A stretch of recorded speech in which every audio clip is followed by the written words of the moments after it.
Oh, yeah, here we go. It's that time of the week again to talk a little bit of wrestling. It's Mr. Young. Alex Foreign in the building, bro. Let's take a bit of a breather, bro. A after breather. last week. Um, Right? Oh my goodness, you know what, man? Four and I, we were like discussing what do we talk about this week. And then we realized, hey, like all the drama happened the past 2 weeks. Thankfully, we have a bit of a lull. I mean, I did take a look at some of the spoilers. I don't know if you want me to spoil Raw for you, but a certain person returned. Sure. Oh yeah, for sure. I think we should just jump right into that part because Okay. right before we went on live, our Discord was blowing up with the reactions of that return. Well, you know, they are not like most girls. Oh, indeed. The return of the hole. We all remember My Hole, do we not? Oh yes! Wow, actually, it almost faded off my memory. Thanks for bringing that back to the forefront, bro. Bro, the internet never forgets. Of course it does. Oh no, you know what the best part is, right? Okay, What? so of course, for those who do not know, I mean spoilers, right? Nia Jax returned in the main event. I think the main event was women's championship match between Rhea Ripley and Raquel Rodriguez, right? Yeah. Can I just say, before we jump into anything, right? I like that duo. Like the two of them have worked together before. They have a very good chemistry. I feel like Raquel needs to go away and rebuild her character a bit first before, like it feels a little bit like she's not up to, I don't mean by wrestling standards, I mean like her character is not as strong as Rhea's right now, so it feels mismatched. She feels like a, like a side quest. Yeah. No, they already had Goldmine, when they called her Big Mommy Cool, right? Yeah. What's better than Mommy versus Big Mommy Cool? Come on. It's just right there, right? Okay, do you think that they don't want to go into the Big Mommy Cool because then there will be two mommies and that would be, too confusing from a branding perspective? They don't want two people with the same name. How many Chris's are there during the Attitude Era, bro? Chris Jericho, Chris Benoit, Chris... no lah, bro. It's fine. That's why they use the last name, not the first name. But yeah, we digress. Yeah, okay, great. Let's get back to the main point, right? So, of course, at the end of the match, there was an interference of sort, a very huge interference with the return of Nia Jax, which nobody missed. That one time she appeared at the Royal Rumble, I recall our dear friend, who's not here today, Joe Corner Pro. He was so pissed, bro. He's so pissed. I'm done with wrestling. That was his reaction when she came back. And then, right, the funniest thing about the internet is as soon as Nia Jax appeared on the screen, right, I on Instagram, bro. All her Botcha Mania moments started pouring through the timeline. It's like almost like automatic, We just said. The internet never forgets. Let's say hello to everybody in chat, by the way. Edison's good to see you. HS Lee, McJohn Mouse, Irvin, Jason. Hey, it's good to see all of you. Yeah, Div Royalty, I see you there as well. Yes. Yes, Div Royalty. Indeed, and I think the best thing about like talking about Raw, right, is Haley, hello. Yes, sorry. The thing about Raw is like even if you have nothing to talk about, right, we can straight away talk about what just happened on Raw, and there's always gonna be something, especially in the last couple of weeks. So it's a good thing. I mean, hey, is Papa H doing the right things? He's bringing back people that have been away for a while. He's keeping things fresh, right? I mean, can we agree that there are some like boring spots here and there, but by and large, the WWE product right now is fresh week on week? Okay, I would say bringing people back is not a bad thing, but bringing Nia Jax back, I don't know whether it's a good thing. Well, I mean, hear me out here, right? Like, okay, sure. Right now, who is sort of a contender for Rhea Ripley? Kind of nobody, if you think about it. Bianca Belair is off taking a break and she deserves a bit of a break. And we need Bianca Belair to go away for a while. It's the thing, people won't miss you unless you've been away. So I think it's good that Bianca Belair is taking some time off, recuperate, that kind of thing. I kind of wish she'll come back as a heel, but I don't know. I think she might be in the John Cena bracket where she's just too good of a role model to ever turn heel at this point, right? They need her for like all the, the community service things that the WWE does. You have to understand this is a corporate structure as well. Yeah, that's true. But then again, as I would like to allude to what happened on SmackDown this past Friday, I think, right, if there is a tease going on of a certain Judgment Day versus Hurt Business 2.0, Yep. Isn't that the perfect spot to reinsert her into the program? Perhaps, especially because, yes, you will have a Mami versus Bianca, which is the thing that we all want to see, right? But knowing them, they are probably playing a little bit of a long game. So, a return for Bianca maybe in a couple of months to even the odds. But okay, here's the problem with that, right? You got Hurt Business 2.0, or whatever they want to call it. But technically, it's two heel factions going up against each other, isn't it? So how is that going to work? Yeah, so either, they really make Hurt Business like kind of like a babyface badass group. Yeah. Or they turn like, Judgment Day a bit of a tweener, like how they did with the Shield. Right. But that one's a bit weird, right? Like, because you have Dominic who oh, and by the way, I think they need to calm down on okay, like the booing thing with Dominic, right? Yes. It's a bit obvious. Can you tell that the production team turns up the crowd noise when the booing happens? Does it feel obvious to you? Because it feels very obvious to me now. Okay, I mean, as the radio DJ expert, audio extraordinaire that you are, I'm sure you picked up on it earlier than most people. Right. But for some reason, you're right, especially this past weekend. Like, I feel like when Finn Balor talks is normal. When Damon Priest talk, the volume normal. But the moment Dom talks, the crowd suddenly from out of nowhere, like a thunderstorm. Yeah. So, I don't know. You can tell, like, they subtly just increase the volume of the crowd noise. They decrease his mic volume to make it even more obvious. I think them making it obvious is very to me. But if to you it wasn't obvious, then that's fine, right? But to me, maybe because I listen to sound all the time, so I'm kind of a sound guy. So I'm like, okay, this sounds a bit weird to me. Yeah. No, but I do not know whether they are taking it too far because I'm pretty sure the live crowd in attendance, right, would actually just boo him like incredibly loud without the need for some special effects. Right? I think that's my point though. That the crowd is already doing it. Why do you have to make it even sweeter? Like I get it, but I also I don't think it's necessary. To me, it's very obvious. But that's just nitpicking, because like I said, most people probably wouldn't even realize it. So yes, back to Judgment Day versus Hurt Business 2.0. I mean, once again, going back to something a little bit more fresh, the Street Profits definitely need a bit of a boost because they'd been sort of like languishing in tag team purgatory for a very long time already. And now with Bobby Lashley, like, here's my thing. Who's going to be the mouthpiece of that group? Is it going to be Montez? Because we all know Montez Ford can talk. Angelo Dawkins can talk, right? Yep. And Bobby Lashley should not talk.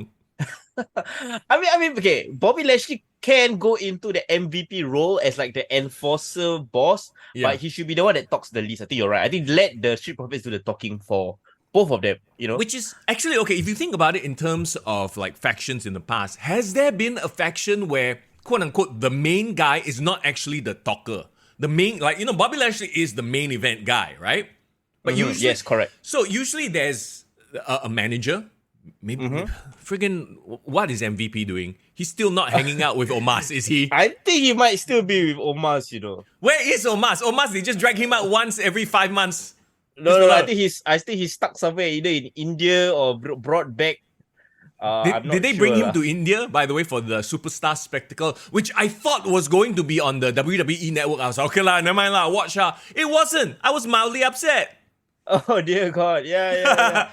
I'm not too sure what's the plan for them, but the thing about MVT and Omos, right? I feel like their duo is really run its course. Yeah. If they want to bring back Hurt Business 2.0, they really need to bring back what do you call it? They really need to bring back MVT. But I almost feel like without MVP also is fine, but won't have the same effect. I feel like they need, or maybe this is me just defaulting back to like the stereotypical faction, and maybe they need to try something new. I could be wrong on this, right? But my point is that it feels weird that they don't have a mouthpiece because we know that Bobby is not the mouthpiece. He's not going to be good as a mouthpiece. Yeah, and that's true. The tag team of the group isn't traditionally the mouthpiece. They have the energy. They have the, like, but I don't know. Maybe, okay, what's Teddy Long doing these days? No. Oh dear God. Actually, if they could get Booker T, I think that would be awesome. Yeah. I mean, okay. I think as a four-person group with Bianca Belair, it can still work. But then it puts the pressure on the Street Profits to be the so-called the mouthpiece for the group, right? Do you think so? Yeah. Nashwan, hello, by the way.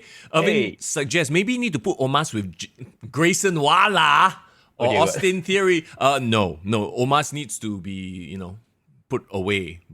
Omos and Satnam Singh can form a tag team and wrestle in Impact, which I don't watch, so I don't have to worry about it. Oh dear God, don't say like that lah, bro. Poor guy. Come on, it's not Okay, like that you bad. know what Omos is now? He's occupied that spectacle role. He'll literally show up for a big Saudi event, India event. Like, because he looks big, he looks tall. Okay, just have him in one match. That's his role. That's essentially his role now. Yes, yes, in a way, but I feel like they need those attraction roles for like a Royal Rumble or for like a big event, when you're doing things. Do you So, wait? yeah. Do you really though? Like, think of mean- all the people that could have filled in the spot that was occupied by Omos. But I get what you Yeah. mean. Like, I get what you mean. I absolutely do. Okay, we are not going to go into a half an hour dissertation about Great Khali and Omos and the Giants, right? That's a topic for another day. But okay, let's talk a little bit since we brought up. Do you want to still continue with Street Profits and the Hurt Business 2.0? Anything else? You want to add? No. I think we've already kind of covered,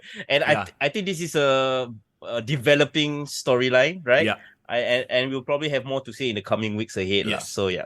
The one that, of course, is a lot more enticing, we'll get to in just a second. But very quickly, since Irvin brought it up, Wala and Theory. What do you think of these two guys hanging out together as sort of like being this, cocky, arrogant team? Can I say that this reminds me a bit of Rated RKO? Okay.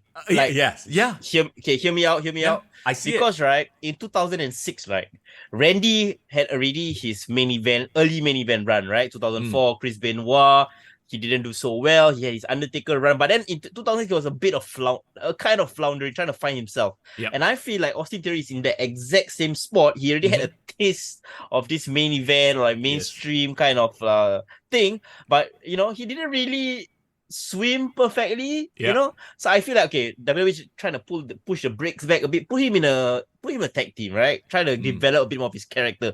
And Grayson Waller, let's just be honest, yes, for all his flaws, I think he has a more charismatic personality than Theory. So maybe they can help each other out. Bro, the wrestling historian in you is showing that is a great example, bro. That is a great example. Like, I get exactly what you mean, and those two fit that. And maybe that's what Triple H or whoever the powers may be are thinking, like, okay, Theory, we pushed him already. He definitely has it, right? Like how Orton had it.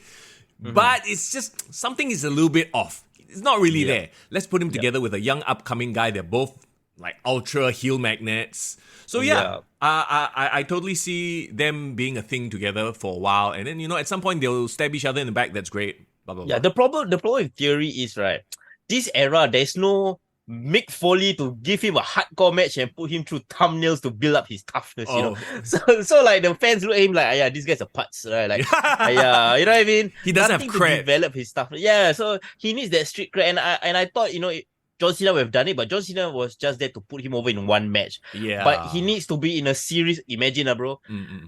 With Edge, perhaps, right? If Edge really took a liking to him, put him through like a very intense personal rivalry and bring up that killer instinct in him, then maybe you can put him over the crowd.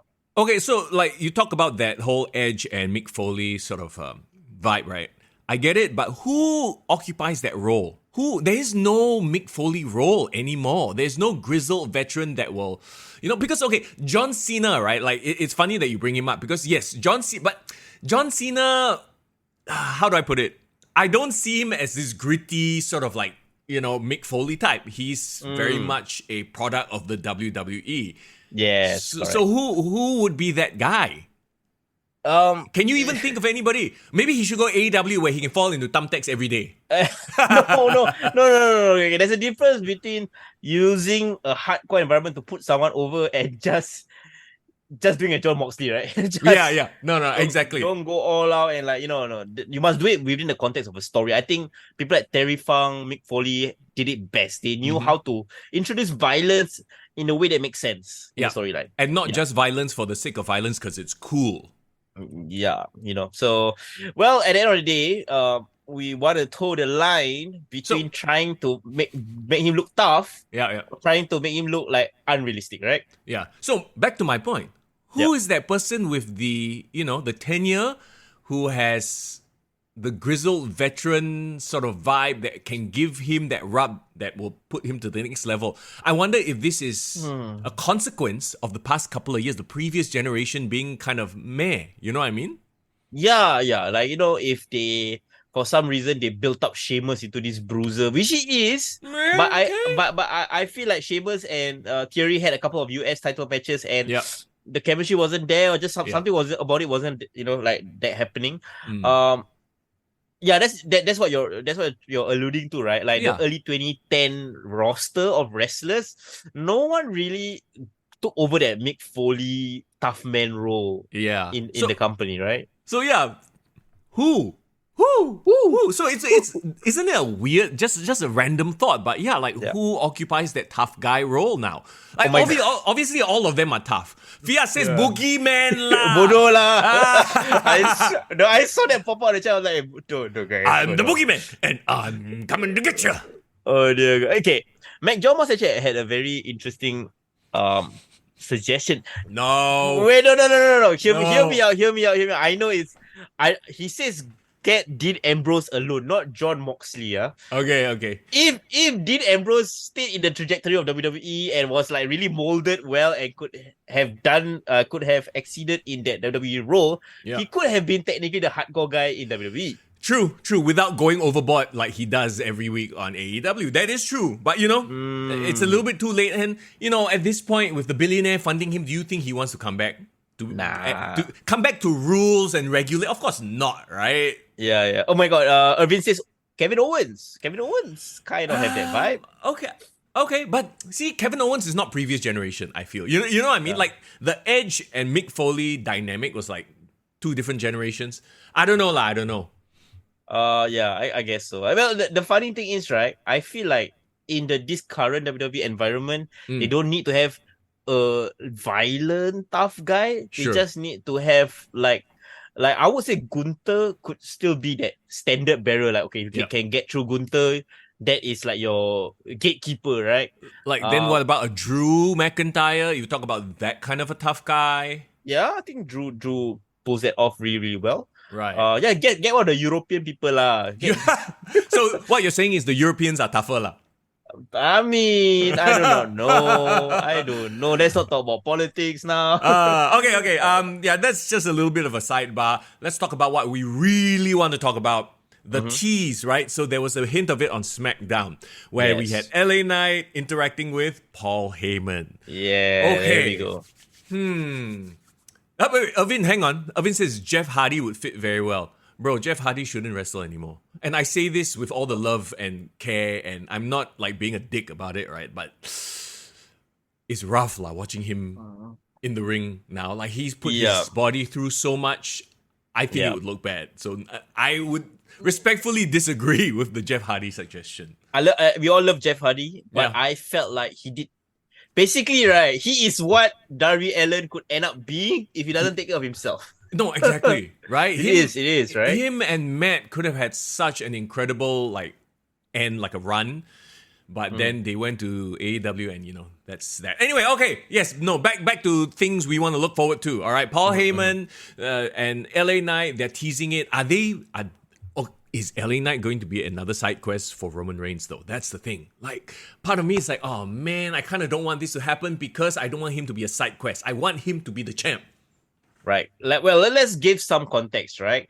So we've heard, on the internet that LA Knight has reportedly signed or renewed a deal, right? Like a 5-year deal. So it seems like WWE is like, if they're gonna push him, now's the time because they really put the money behind him, right? Yeah. So I am of the hope, not of the belief. I'm of the hope that WWE looks at him and like, you know what? We need great baby faces to come across opposite Roman Reigns. Yeah. We have Cody Rhodes in the back. That's a long-term story, but we need someone in the interim that might not necessarily win right now, but will give fans like a glimpse of like, you know what? I can see this guy as a main eventer. Right. So I feel like if LA Knight were to have like a one-on-one with Roman Reigns from like somewhere in Survivor Series to like Crown Jewel and all that and just fall short, I think that would still make him as a star. Okay. Right. right? And then going into WrestleMania season, whether he goes into Royal Rumble, wins the title, challenges Seth Rollins or whatnot along those lines, he really comes into Royal Rumble feeling like The Rock in 1998. Like, okay, this guy is the next guy after Stone Cold. Right. Do you feel like his age will still go against him though? It will, in that he's not going to be a super long-term champion. He will probably like win the big one, as it were, and then just become the veteran after that straight away because of his age, right? But there's nothing wrong with that necessarily. Yeah, for sure. I see him a bit of AJ Styles role, right? Sure, yeah. AJ Styles entered the company in 2016. He was 39 or 38 around there, which is technically where LA Knight is right now. But then he impressed in his first year, had that awesome series of matches with John Cena, and then straight away he was pushed as the top champion on SmackDown, right? And he had a good 1 or 2 year run, and now he's like a bona fide veteran. I see that trajectory for LA Knight. Right. Irvin brings up a good point. I would push him in the title picture only after Mania. If not, it'll hijack the Cody story. Right, because the Cody Roman Reigns story has been building for well over a year. You talk about long-term storytelling, like, okay, I'm impressed that they managed to keep it together this long, right? True, but here's the thing about the Roman Reigns title reign, as it were. I feel like they've sort of booked themselves into this weird position where it's like, now the person to win it has to be a big deal, Yeah. You can't just switch the title anymore because you build it so long. The longer you make him hold it, the higher the stakes are, right? And now the stakes are at its peak, its boiling point. So it kind of has to be Cody. Yeah, Cody is the right choice, but I feel like LA Knight is like the dark horse choice. He's kind of like where Sami Zayn is like earlier this year, right? Yeah. Do you think, and I always bring this up as an example because this is one of my favorite WrestleMania main events ever, right? It could be a thing where LA Knight is the Chris Benoit of Triple H and HBK. You know? Yeah, and we've seen a pattern, right, developing right here. WrestleMania 20, first ever triple threat match. Yeah. WrestleMania 30, the Daniel Bryan Yes Movement triple threat match. And now we're hitting WrestleMania 40. Don't you think, realistically, we could see another main event triple threat match, right? Ooh, Irvin says Cody loses at Mania, he needs to become a mega heel. Imagine. Let's build on that for a second. Triple threat. Roman Reigns, LA Knight, Cody Rhodes. Cody, maybe Cody doesn't lose. Maybe LA Knight actually pins Roman Reigns, becomes a champion. Cody Dulan turns on him. And then Roman Reigns takes a break because he needs a break, right? He needs to go and chill for a bit. Then we move on to Cody versus LA Knight. Okay, that will swerve everyone. Everyone will be like, holy crap. Yeah. But I feel like Triple H, knowing the Dusty story, appreciating that, won't screw over the sun lah. So dude, bad. Finish the story, right? He needs to finish the story. He cannot finish the story as a heel, man. Come on. No, I mean, this is one of the only good, feel-good, like legitimate babyface story arcs that there is in WWE that they shouldn't screw. I think that is a big Vince McMahon thing to do. People are like, just turn things around, right? Yeah. But Triple H, I think, has too much respect for that storyline and what Cody has built. Because Cody's story, right, it's not just his return from WWE up until now. It is his entire life, bro. It is his journey in wrestling, right? From leaving WWE, going to AEW and coming back. So I feel like for such a high stakes of beating Roman Reigns, that high stakes of a backstory deserves it, right? To match up. So what you're saying is LA Knight at best can have the consolation prize, which is the World Heavyweight Champion, which is the Seth Rollins one. Poor thing. No. I mean, well, let's establish Seth Rollins as what he is, right? He is Raw's champion. He is a world champion, but he is not the world champion in WWE. We all accepted it. That's probably like where the IC title used to be back in the day, right? No, but now one is the champion of the universe, bro. Universe bigger than world. Yeah, that's true. It's clear, right? Yeah, I mean, there's no Galaxy champion, then that's fine, right? Multiverse champion, bro. That's the next one. Brock Lesnar comes back. I'm the champion of the multiverse. Oh my god. CM Punk returns to WWE, carries the AEW title. Multiverse. Yes. Oh, and I mean, there's always the thought of CM Punk. Could he be there? Could he come into WWE? And we talked about it last week, right? Like a 6-month contract, 3-month contract wouldn't be out of the ordinary. And it wouldn't hurt the WWE locker room quite as much. But Indeed. that's just fantasy stuff lah. Okay, so... right now, the title picture, very interesting, right? You got Roman Reigns and Seth Rollins. Nakamura is still kind of there. You got LA Knight, right? Teasing that sort of incursion into Roman Reigns' empire. What about Damian Priest? He's there. He's senior Money in the Bank, Div Royalty. Where are you? Where you at, girl? I know it's your guy. I'm talking about your guy. So Damian Priest is still there as a threat, and I don't think they'll do him dirty by having him, be one of the few to not be able to cash in. So, well, you know what I would say, and this is like early predictions, right? You talk about Damian Priest does deserve to be a world champion, but I don't think he deserves to dethrone Roman Reigns. Yep. Could he cash in the Money in the Bank on a Seth Rollins instead, and that be a main event match? See, that's the thing. We keep going back to just beat Seth lah. Just beat Seth lah. Everything never mind lah. Cannot beat Roman, but just beat Seth. Seth is like that. Seth is who, right? Seth is who's always in the Attitude Era, right? Every time he win the title, right, we are like, okay lah, he will be the one that loses it lah. He'll be the one that loses. Is it Kane? Kurt Angle? Kane. Oh, Kane. Yeah, Kane. Yeah. Kane win, next day lose. Oh, dear God. Okay, no, Seth Rollins is not Kane lah. Seth Rollins is better, right? Okay. Oh my God. Go ahead. I wanted to say something else, right? You talk about Damian Priest. There's also one more dark horse, bro. And I want to talk about a bit about him after this. Okay. Gunther, bro. Gunther. I mean, Gunther, yes, right? the longest reigning Intercontinental Champion, eclipsing the Honky I'm the Honky Tonk Man. Oh my God, thank God, bro. Why the hell is that a thing for 35 years? But yeah. Those days lah, huh? But I mean, look, it makes sense that they did it for him for the sake of the IC belt as well. Now you have a badass representing the IC belt as opposed to, a joke character a little bit. Yeah, exactly, right. And I think on Raw, I saw some clips of it that they had like a championship presentation or like some ceremony to commemorate him becoming the longest running champion. And don't forget, right? Yeah. The championship, the last title defense that he had last week against Chad Gable was like an amazing match. And a lot of people are saying like, it's 1-1, right? Chad Gable had the count of victory, and now Gunther defended the title. They need a rubber match, and I feel like somehow I think Chad Gable should be the one that dethrones him in that rubber match. Sure. I mean, putting over Chad Gable at the same time, right? And putting over Chad Gable and freeing him up to ascend to the world title picture. Against who? Seth Rollins, of course, because we all know Cody and Roman already have that. See, that's the problem. They booked themselves into this weird position where, literally, anybody you throw up against Roman Reigns, they won't win one. Which, it's kind of a crap situation, but it is what it is. A lot of suggestions in chat. I love it, by the way, that you guys are sharing. John Mouse says, I'm more interested in the North American title. To be fair, when was the last time Dom defended that damn thing? Is he going to be that guy?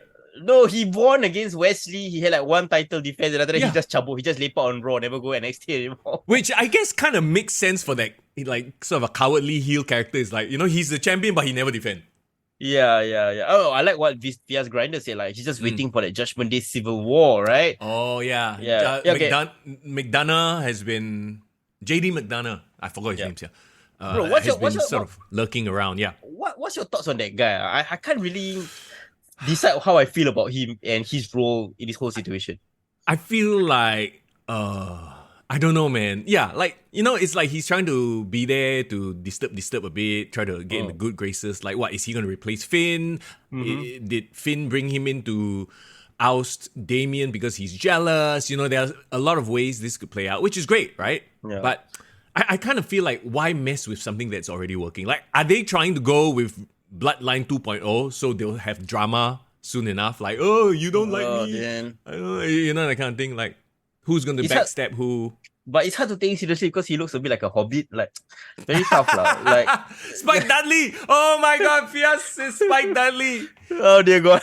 He got pervert face. He does. Spike Dudley of the Dudley Boys, right? See, here's the thing, and that is such a true thing, right? Like, and I hate that that's what it is, but let's be real here. When you see him, he looks tiny compared to these guys. And it's not like he can work it on the mic like amazingly, right? His mic work is all right only. Bro, speaking of tiny, right? I now know who he reminds me of, bro. Who?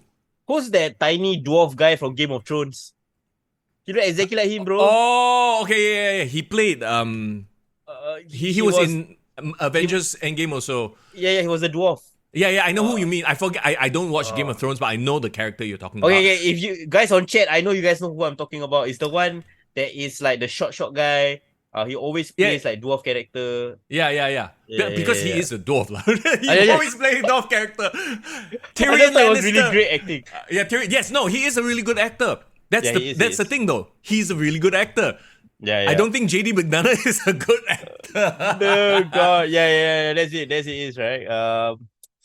See, on NXT, his whole gimmick was like he's this sadistic guy. He will break you down joint by joint, that kind of thing, right? And it works in the NXT system. You know what I mean? Peter Dinklage, thank you very much. Oh, thank God. Okay. My God. Hornswoggle your head, Rishi. No, but yeah, I was in my back of my head. Should I say Hornswoggle? But anyway. But he's not Hornswoggle. He's just smaller than the Just Rudy, but we're just teasing, guys. Yeah. It's weird, right? To find a role for him in the group. Like, are they gonna make him this like silent assassin, no? Like the manipulator in the background because he has the face. Yeah. But then again, he needs to have that X factor of like, okay, is he gonna be a bad guy? Is he gonna be a good guy? He needs to have that danger in him, right? Like, if it was okay, I'm just shooting random names, right? If they put Tommaso Ciampa in this role, right?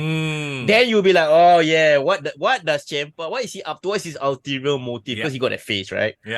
Yeah, so the only reason why they're trying to get JD on this, I think, is really because he is Finn Balor's trainee. Let's be really, really honest, right?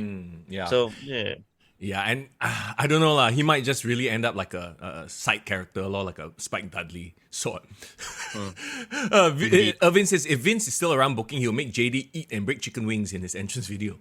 Because that's the thing, I don't know, him and Butch do a finger breaking match or something like that. You know who would be a great person for this role? Who?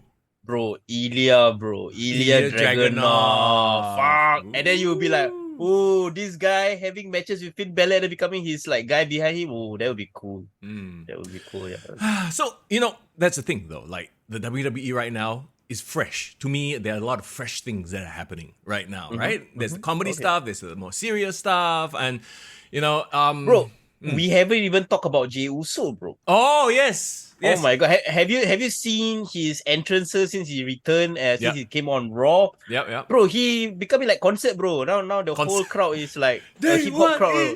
Yeah. I mean, it's like, okay, that's cool. And they're trying to do the whole, like, he's proving himself in the Raw locker room. So it's like, everyone begrudgingly trying to, like, can we trust him? Can we not trust him? So I like it. At least they're paying off the storyline. And isn't that whole, like, oh, now that you're face, we all friends. Everyone's still treating him like, hey, you gotta earn him back, right? Earn back the respect. So yeah, and I like the interaction he had with Sami Zayn last week, where Sami Zayn was the first one to welcome him to the roster. I think that's great continuity. On Raw this week, I think Sami Zayn wasn't on Raw, so he interacted with Kevin Owens. Yes, and Kevin Owens has his issues in the past, right? With So it's like, I don't trust you, but fine, let's be the same team. Yeah, that kind of stuff.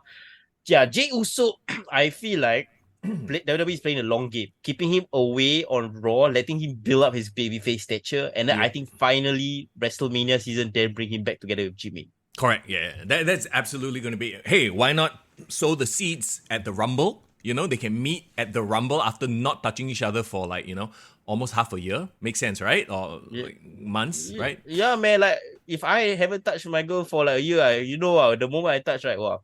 It's gonna be. That's a terrible analogy. We shall move on. No, but imagine at the Rumble, the Usos haven't talked to each other, haven't touched each other for like months already, and then who eliminates Jey Uso is Jimmy Uso. Oh dear God! Then they kickstart it all over again. Right. There you go. Then we revisit the issue finally. Like we were wondering, like how the hell are they gonna do it? I guess they're gonna do it this way. That also brings me to the point, right? Like. they said like, okay, if Jey Uso suddenly is on Raw, they need to send somebody to SmackDown, and then there was speculation that could it be Cody Rhodes? Could Cody Rhodes be this? Could this be Cody Rhodes way back into the title picture against Roman Reigns? But do you think it's a bit too soon? I don't know. What's your thoughts?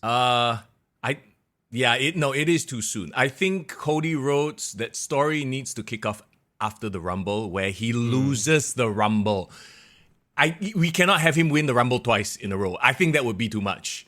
He's the second last one out. Somebody throws him out. LA Knight throws him out. Whoever it is throws him out, right? And then he has to earn a spot at Elimination Chamber or something like that. Bro, you just gave me a brilliant idea, bro. Okay. LA Knight throws him out, right? Yeah. LA Knight wins the Rumble. Yeah. LA Knight challenges Seth Rollins instead. And then we have Damian Priest, cashing in his Royal Rumble, his Money in the Bank opportunity and making a triple threat. But it's for the world title. So I mean, keep the path clear for Cody and Reigns. So some people have suggested that Senior Money in the Bank cash in for tag titles. I don't know if anybody should be that dumb to do that. I mean, I don't think anybody's character should be dumb enough to do that. But isn't he already the world champion? Like, isn't he the tag team champions now? As in they lose it lah, and then they immediately cash it in to like get Finn will be like, hey, come on, cash it in for us, let's do it, that kind of like pressure. But that would mean he never wins the big one, which kind of sucks, right? Whatever happens, right? I feel like that should lead to like a feud between Damian and Finn somehow. But that kind of like big storytelling, like a huge betrayal or like a failure of a cash in should happen in Mania season. So again, it's fresh, but it's like a holding pattern for WWE still. Yeah. So okay, let's move on then. In terms of the WWE stuff, let's talk a little bit about what has impressed lately in okay, wait. That's gonna be a doozy. You're gonna jump into that, but then like, is there anything else from WWE that you guys want to talk about, or like you want to talk about Mr. Young before we go? No, I'm good. I'm very happy watching my Raw and my SmackDown and whatnot. Do you know when the Kurt Angle documentary is coming out? Aren't they doing another Kurt Angle special? Yeah, apparently they have added it on Peacock, so I'm also waiting for it to be uploaded. I heard a lot of good things about it, so it's not going to be on WWE Network lah. It's going to be like a Peacock special, so it's going to be like Becoming Cody Rhodes. What? Okay, is it just me or has the WWE Network, the app, right? Like after they revamped it, first of all, it's damn hard to find anything. It feels like the new UI looks like shit, right? Okay. And Vince, don't cancel my stream, please. Because this, like, what is this? The first time I'm talking shit about WWE? No, but like, the freaking app is like very hard to navigate. The UI is dog shit, right? And like, a lot of these specials that they're doing are not coming to the WWE Network. So I'm like, why am I still paying for it? I guess only for the pay-per-views, the PLEs, excuse me. Yeah, okay. H. Ashley brought up a point. It's already online. Can you send us the link? Put it here on the chat. Put it in our Discord. Div Royalty agrees. It's terrible. Can't find anything. I think the reason we can't find anything is because a lot of the stuff just doesn't show up there. For whatever strange reason, they hold it exclusively to the cock. Yeah, I feel, and I wouldn't be wrong in saying this, that probably WWE is putting all their efforts in their Peacock collaborations. Yep. They don't really care about the WWE Network anymore because it's technically for international partners, and they treat it like a repository. Like, I'm just uploading videos there. I'm not going to like market it or whatnot. But I wonder now that, okay, and I guess this would be the next talking point, right? Also, a lot of people are saying NXT better than AEW. Woo! Hey, talking about NXT. Okay, very quickly. Okay, fine. Let's talk about Braun Breaker decapitating Von Wagner. Oh dear God! It was funny. Okay, it was funny because when I saw it, the initial highlights they cut to black, right? Yeah. And then they were like, "Oh my God, did they just kill him and all that kind of stuff?" And you know what? I didn't hate it. It was like, it's dramatic. It's storytelling, right? And then people upload. I saw the opposite angle footage, and then people got upset. I'm like, bro, you want him to really concuss him? Like, hey, chill. This is entertainment, Let them lean. At least this is not freaking somebody taking 10 chair shots in a row and then they can get up like 5 minutes later. You know what I mean? Like the stuff on the other side. Like, at least they made one dangerous move. I mean, arguably dangerous. The head position wrongly, let's say you could actually hit him, right? Yep. You do one dangerous thing and milk it and make it like a thing as opposed to doing 10,000 things. Well, at the end of the day, right? It's entertainment, sports entertainment. Like I didn't think Undertaker really buried Paul Heyman in concrete at Great American Bash 2004, right? Well, Paul Bearer. Paul Bearer, yes, Paul Bearer. And it's all smoke and mirrors, right? It's like a magician doing his trick. But one thing I gotta say, right? I thought it was really well done because when I saw the opposite angle, Von Wagner had his head on top of the steel steps, but just as Braun Breaker was raising up the steps, he slid his head in between like the second rung of the steps, like the bottom rung of the steps. So that kind of created that space for Braun Breaker to be able to slam the thing and completely protect him, right? Got the space there. So it's smart. First of all, but it's still gonna hurt because of the ringing, the sound, right? The clashing of the steps next to each other. But it's not as bad as if he actually put his head there. Also, the camera angle, you notice, wouldn't show him kind of moving. It was great presentation on TV. Of course, people from the other angle filming things, they are going to catch that lah. But of course. Like, again, it's pro wrestling, right? Like, what, you watch a movie, this fella didn't shoot him for real lah. Like, come on. Yeah, well, at the end of the day, I feel like Braun Breaker, I think, needs this heel run to build up his, this side of his character. And as great as the angle was, right, I don't know why Von Wagner is the one that's the recipient of it. He's not really like the most popular thing on NXT, but I guess in the feud, whatever. He is somewhat over, apparently, in the past couple of past little bit. Fias is better than sticking satay stick in your head. Oh, here we go. Okay, I think let's move on and talk about our favorite subject, AEW. Oh boy. Okay. Oh. You know what?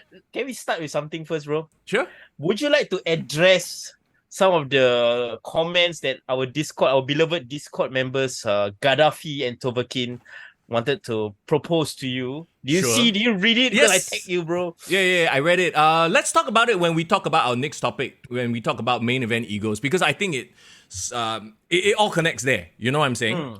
And we'll get to that. We'll get to that in just a little while. But you also have to refresh me on the comments being made by a bunch of marks. Anyway, come on, by the marks, by the young buck marks.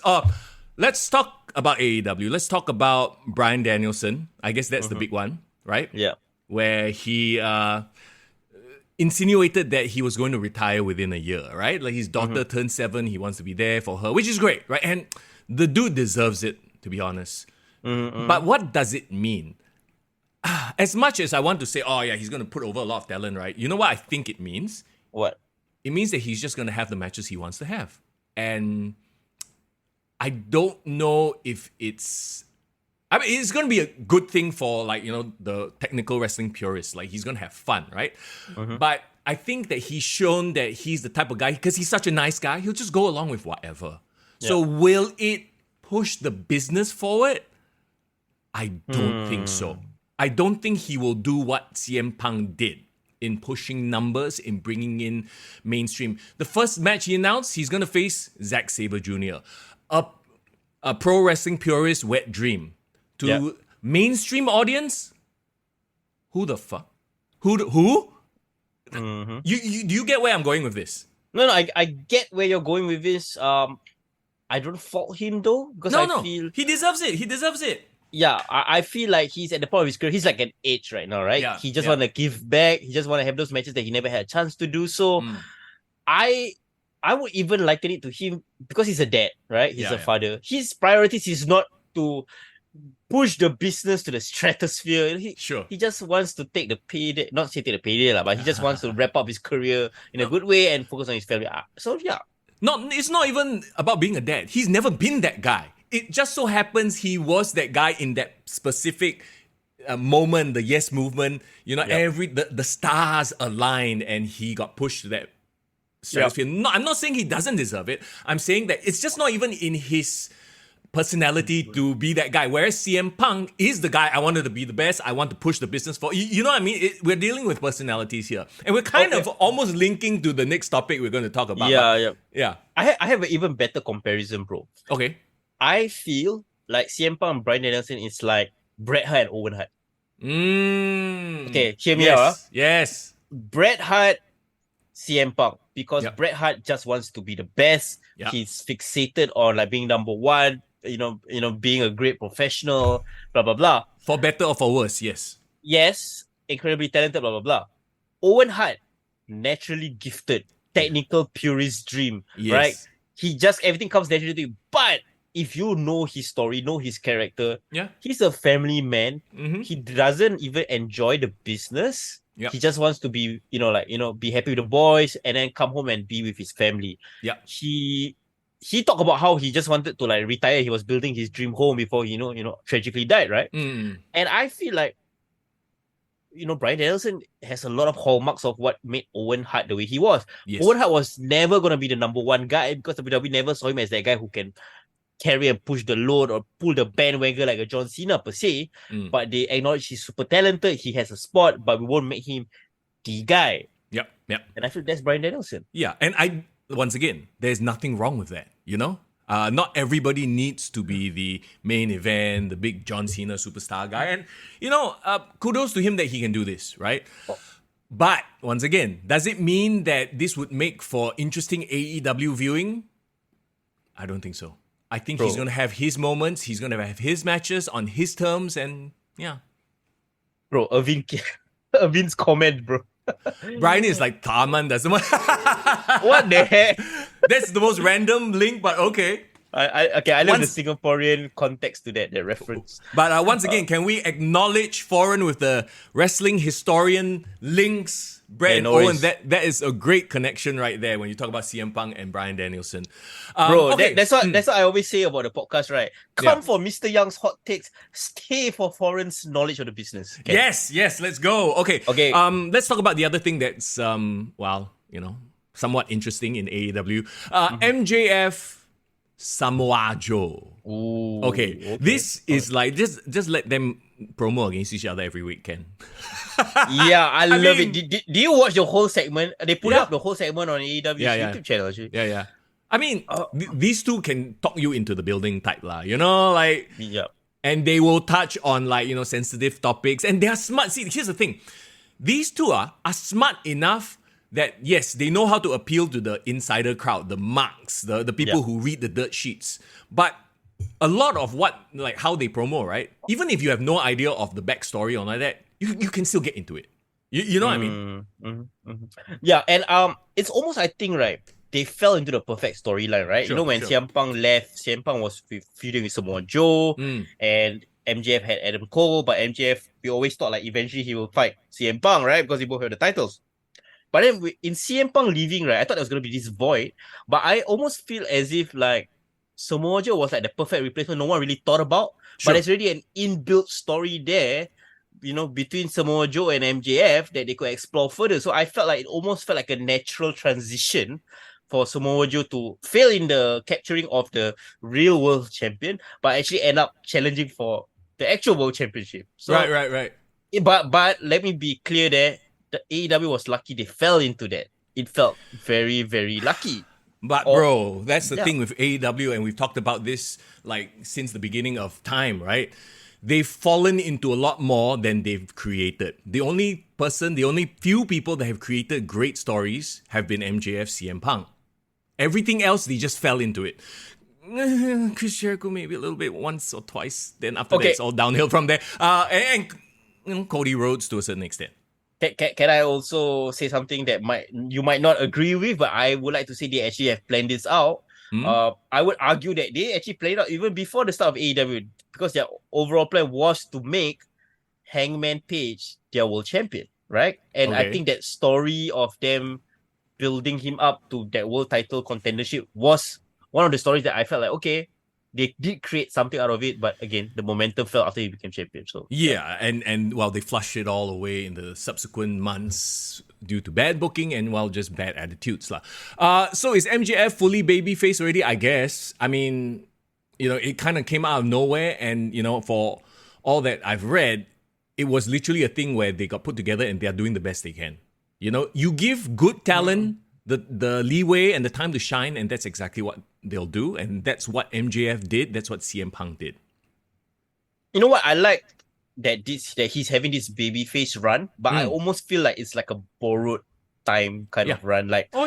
He is being a babyface temporarily because eventually he's gonna be the real scumbag that we all know he is. Mm. And I would even argue that Samoa Joe is gonna bring out that real scumbag in him. Oh, okay, okay. Sure, Mm-hmm, sure. I mean, we'll have to wait and see. When is their next pay-per-view? Okay, they're gonna have right now. They're in the midst of another tournament for Grand Slam, and I think the winner of that tournament will challenge MJF. I believe in Full Gear, if I'm not wrong. Okay. Yeah. But all I know is right now MJF and Samoa Joe, there is something there. I feel like they can have a great rivalry. I also feel like Roderick Strong being in the mix in the tournament, With the neck brace with and the all. neck brace, doing a Bob Orton senior, right? Yeah. I really feel like they have a lot of stories that can be told, and I think they're telling that story right now. Because if I'm not wrong, Roderick Strong and Samoa Joe is the finals of that tournament. Yeah. So where does Adam Cole play into all of this? I think there's some sort of intrigue right there. Sure. Yeah, no, and definitely is one of the quote unquote higher, well, it is the high point of Dynamite, because if you think about it, right, what else is there? Like that really right now is. Okay. I want to talk about something else that Sure, happened on go. Dynamite that Go I for it. thought that you might be interested in. Okay.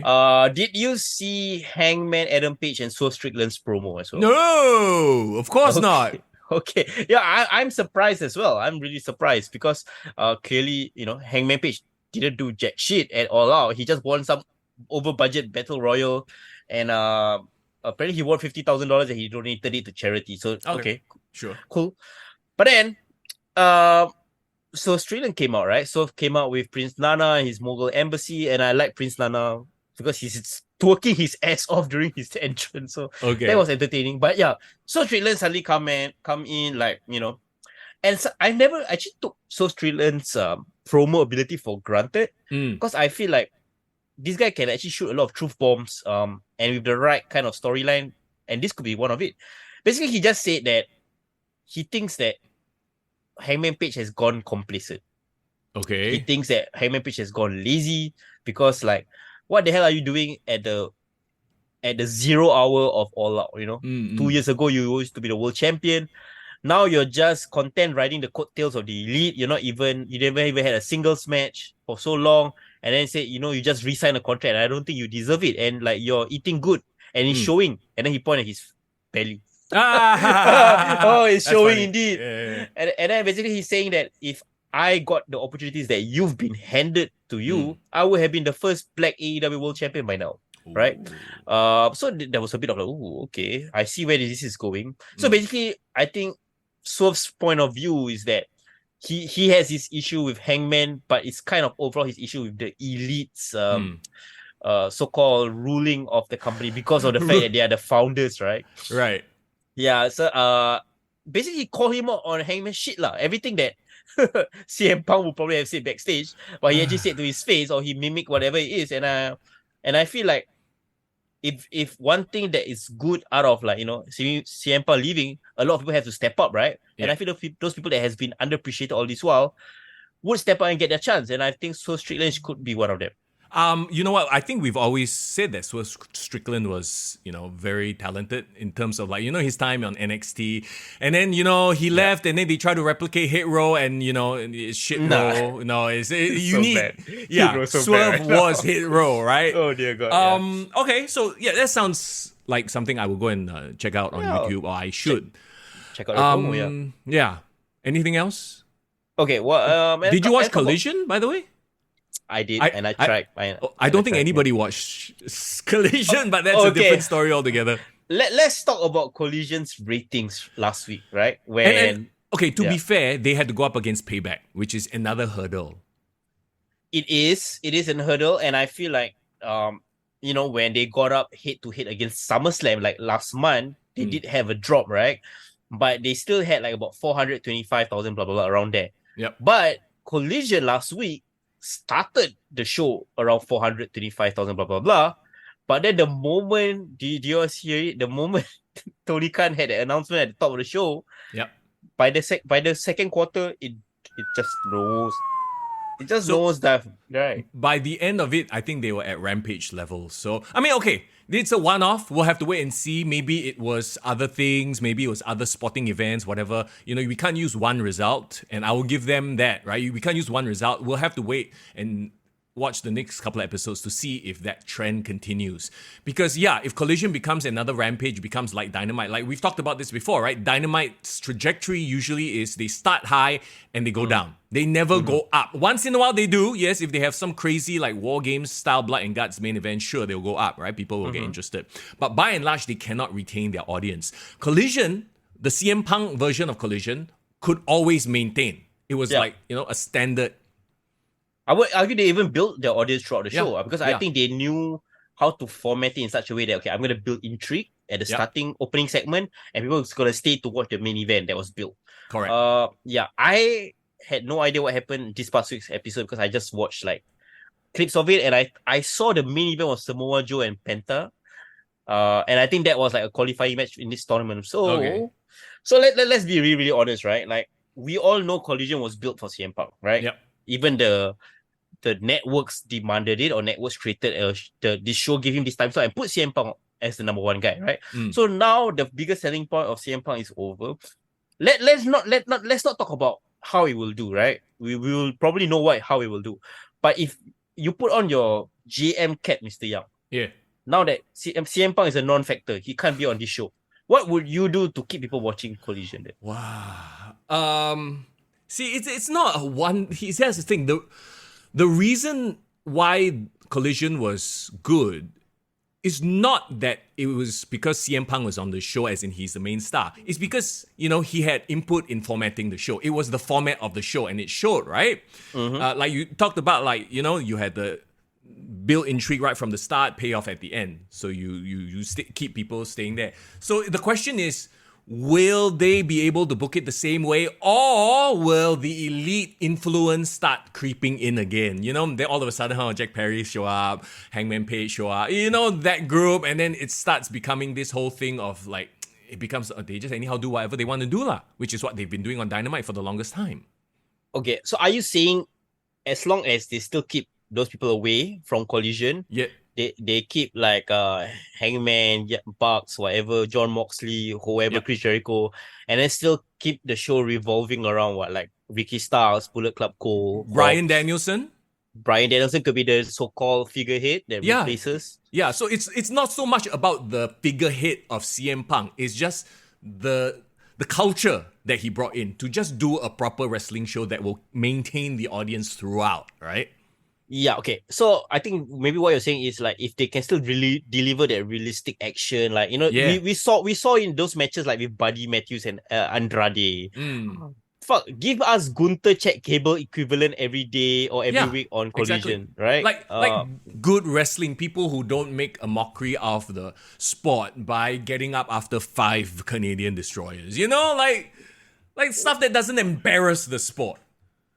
So I'm hoping Samoa Joe is still there, right? I hope Samoa Joe, Bryan Danielson. But Samoa Joe is going to be on Dynamite because he's working a program at MJF, and MJF is the AEW champion. He needs to be on Dynamite, right? Well, but I don't mind MJF, Adam Cole coming to, Collision once in a while because I feel like they also pop a number and a rating. Yeah. But okay, would you accept a Young Bucks match on Collision, but with somebody like a FTR? Would I accept? What do you mean by would I accept? I don't know about you. You say you want good serious wrestling, right? But the Young Bucks are there.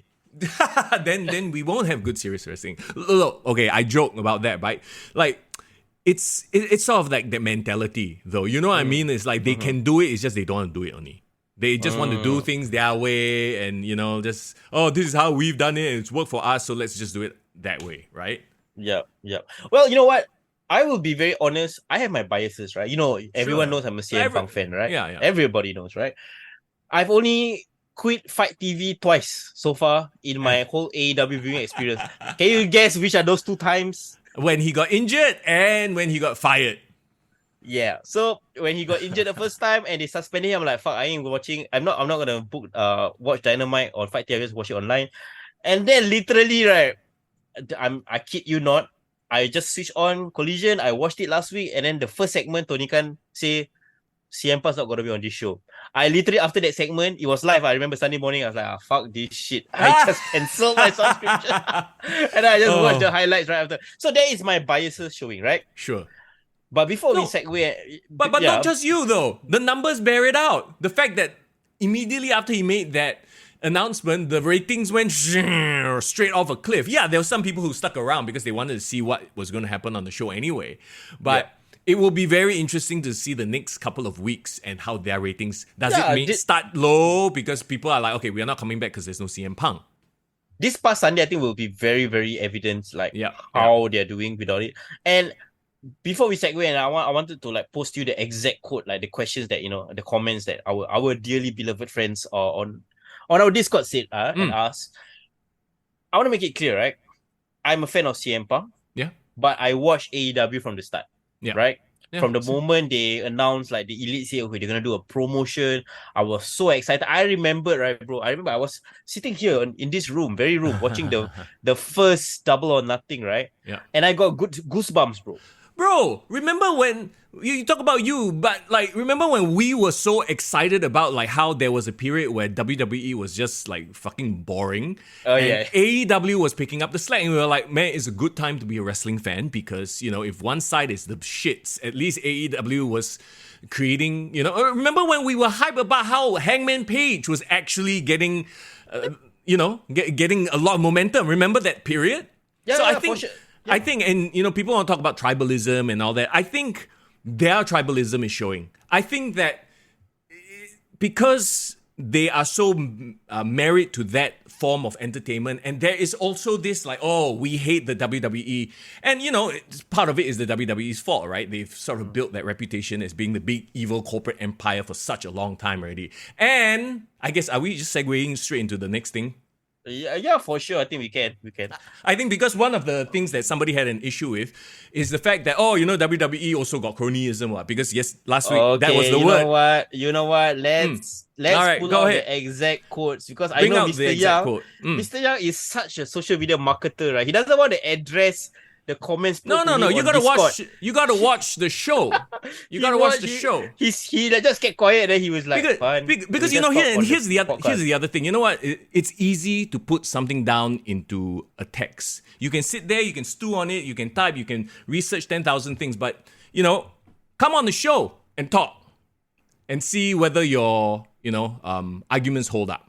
Okay, let's So, but just to be clear, right? Shout out to Gaddafi. Shout out to Toverkin, right? Toverkin's been on our party last year. Great guy. Every time I see him, I disturb him about the Young Bucks. He always wear his Young Bucks shirt. He took a photo with you, I remember. Purposely one. Yeah. This fella. And I appreciate Gaddafi a lot. You know why or not? Remember last season or a few seasons ago when my internet connection was shit? I'm sure our fans will know what I'm talking about. Gaddafi, right? Solid guy. You know what he did? He bought me internet adapter. He actually came to my house to pass it to me, bro. Bro, legit, bro. So I'm like, okay, this guy, he's cool, and he plays basketball, and I think he's he's a happily married man, settled down. Sure. It's a proper. I mean, he what does that even mean, bro? What are you trying to say? No, because he's a proper. When you say like when you think of like what you say Young Bucks fan or what, you keep thinking like they are in the basement somewhere, got no life. Hey, I never made that assumption. You are the one who made that assumption. No, okay, no, I'm just calling it as it is. That's not the point. Okay, the point is I like Gaddafi. Gaddafi is cool. He went to AEW All In. He sent us footage from the show at Wembley. He's cool, right?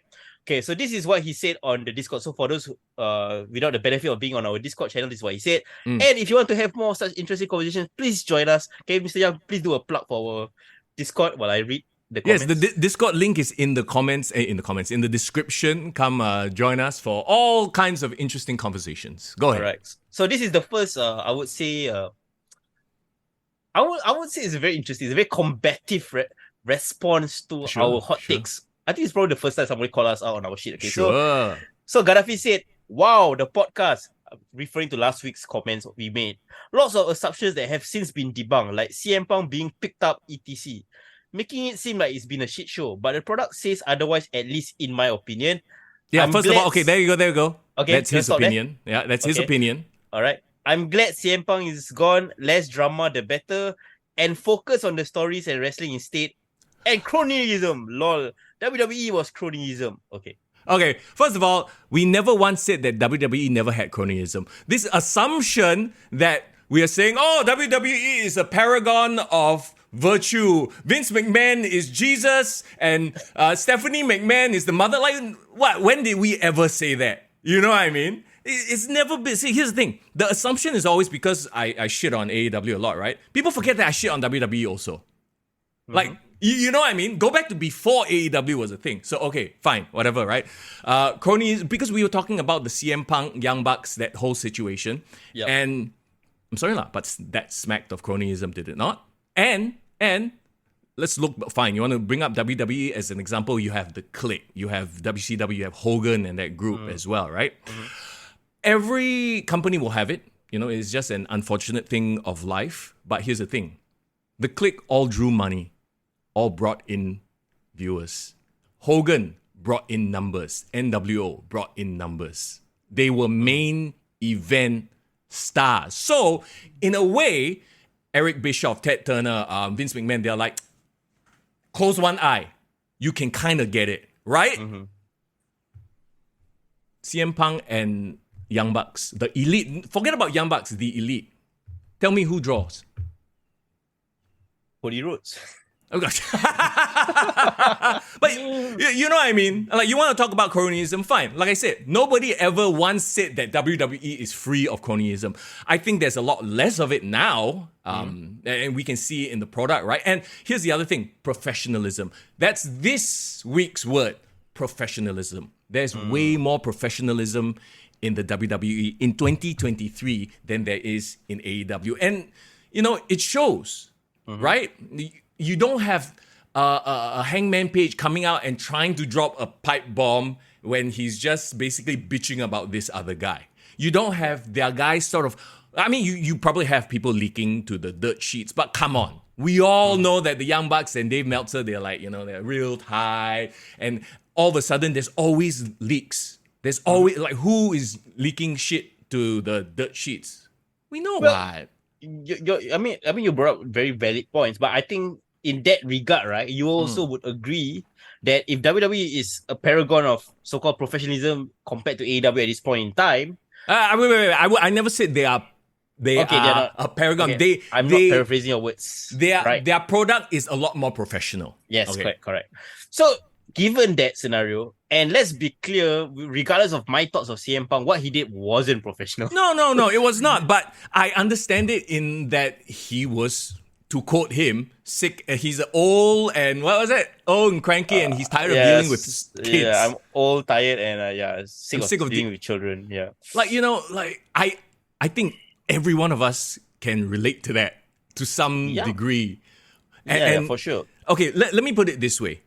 This wouldn't happen if the elite weren't backed by a billionaire. See, this all goes. See, at the end of the day, this all still goes back to the two letters TK. It all goes back to Tony Khan because he is enabling this behavior. That's the word, right? It's not he's not setting the culture. He's enabling the culture. Yeah, whatever the culture is. Yeah, he lets them do whatever they want. And look, this is not something new. Their quote unquote clique or whatever you don't like the word cronyism, clickism, whatever you want to say. It was in New Japan. It was in Impact. We've read about it all. So it is now the worst because you have a billionaire backing you on a national television broadcast show, right? And also another thing is because when he joined up with all these people and he proposed AEW, right, he did make it clear that, you know, this is gonna be, you know, we are not gonna put restrictions on you. We're gonna let you be as creative as you wanna be. He gave them the platform to kind of be who they wanna be, right? Yeah. For better or for worse, right? Well, look at, you know what? Forget about, let's say, okay, all of us know nothing because we do not work there, right? Yeah. I will gladly admit to that. All this is based on stuff we read online. Yeah. Look at the product. Look at who's drawing. What is the most memorable thing you can think of in terms of the Young Bucks in AEW's run? Okay, so that's why I said that's why I wanted to like kind of counter what Gaddafi said, because Gaddafi said like the product says otherwise, at least in my opinion, right? He says he's trying to say that CM Punk, whatever we talk about CM Punk, whether it's true or not, has been debunked or not, we made it sound like it's a shit show, but she says that the product says otherwise, right? Wait, it is a shit show if you can't get your main star to the arena. How is it not a shit show? What? I mean, I'm sorry, but like, you know, I'm like, you are supposed to be a billionaire running a billionaire company. You what? You think Ronaldo is taking a taxi to the stadium? Like what? You think John Cena? You think even like friggin' Roman Reigns is taking the bus to Bro, the even the Grab XL also not worth it, bro. Yeah, like for what them. like I don't care if it's it's not just CM Punk. Other people had transportation issues. Well, then they should fix it because that's a shit show. Okay, then what about the point that he's glad that CM Punk is gone, less drama the better, rather focus on the stories and wrestling instead? Do you think that's gonna happen with AEW? We look AEW's track record, right? All we have to do is look at that. The people who have a mind for wrestling will shine. The rest will just do what they do. The indie mindset stuff, they'll continue to do it. And people who like that stuff will like that stuff no matter what. And it's never going to be mainstream. And maybe that's okay because it makes people who love that stuff feel like, oh, I am tapped into something special. I'm part of this club, this group. You know, it's like when... Oh, I don't listen to Nickelback because I know this random indie band that's sold 5 CDs, right? And I'm so special because I know them. They are so cool. Nickelback sucks because, you know, they're too mainstream already. Evil Empire. That's a terrible... But you get my point. Yeah, CM Punk and Nickelback, I didn't know they were going to be in the same sentence. Okay. The part about there will be less drama. Will that be the case? No. Because there will always be somebody who wants to stand up and do good business. And the only way there will be no drama is if everybody does things the Young Bucks way. And then that's all we'll see. Best of 5s, flippy floppy matches, you know. Is that what it is, right? Like they were called All Friends Wrestling at the start because everyone was kumbaya, everyone was happy. Yeah. Because everybody kind of like aligned with what, like, you know, they set out, right? The EVP set out, you know, doing all this kind of like, they call it the PWG style of wrestling, right? Yeah. And is it because of once people were like, nah, I don't want to do this, or I want to do my own thing, and then that's where the friction started, like FTR coming into play, correct, whatnot. But you see, FTR, Daniel Bryan, they just quiet play along because they are at that point in their career they don't care. Not say don't care, but they don't want to bother with all this drama as well. Yeah, right? So you are enabling, TK that is enabling a culture where the dominant clique runs the show and everyone just like smile and nod, and they're not advancing the business. They are not going to be the product that gets people's eyeballs. WWE is, right? And we always go back to, look, as it is, being a wrestling fan is tough. Because, you know, people... We all know this. People who don't watch wrestling, you try to show it to them, they go, oh, what is this fake shit, right? Yeah. At least, I'm not saying all WWE matches are perfect examples, but at least when you show them like freaking Logan Paul Ricochet, you show them Roman Reigns versus Sami Zayn, right? At least you can sell them on the idea, correct? Yeah. Versus satay sticks to the head, 5 Canadian destroyers, and then the fellow pop back up. You know, people like, you know what I mean? It's like, wow, they want them fixed, yeah. Like that's my whole thing. Pro wrestling what is pro wrestling? It is the simulation of a fight. It's the performance of a fight. Let me shout out Greg, as in N-Boss Greg from Grapple Max. He said that one time. I'm like, that's the perfect way to describe pro wrestling. It is the simulation. It's the performance of a fight. And, fireworks shoe. Explosive sneaker. Don't forget. Look, I didn't hate the explosive sneaker, to be honest with you. But that should have killed the guy and ended the match. Yeah, that should have been the end of the match. I don't know how he continued, like, a few more moves after that, bro. Right. So, it's like, okay, and I know another point was brought up. Oh, we should just celebrate wrestling. Wrestling is for everybody, all kinds of wrestling. Let me read out the context in full, go ahead. That you don't take it out of context. Okay, so after that, Tolverkin added on, he said, this, with reference to this hot take. I'm fine calling a spade, but to say like only AEW does this is pure bias. Sorry, not sorry. I think we've already addressed that. When you're not talking about just AEW, right? You know what? This is selective hearing, and we all do it. I do it sometimes as well, right? Yeah, I think Young, you also even pointed it out because what he said was WWE does it less so today, but the whole company was built on that. You did already address the click. Yeah. You said all those things, right? Hey, Dovakin, how are you? Dovakin is in chat. Perfect. We are just talking shit about you. Yeah. Just kidding. Yeah. So he said that even though WWE does less of it today, the whole company was built on that. And I don't disagree with him. No, right? no. I absolutely think all wrestling companies was built on some sort of click. like this click culture or like backbiting, politicking, blah blah blah. Right? All companies. Well, this is not even talk about wrestling. It's like every industry ever known. I'm not saying it's right. I'm just saying it is what it is. But go ahead. Yeah, and we are talking about the specific situation with AEW, and that is true. There is some sort of culture there. Okay, this is the part where Gaddafi he says Young Bucks might be EVPs, but they don't run the company fully. There's Tony and a few others that do that, but sure they have more input. I mean, you just said your what's the point though? Like, yeah, they have Tony Khan's ear. They are not qualified to do other roles because they are wrestlers.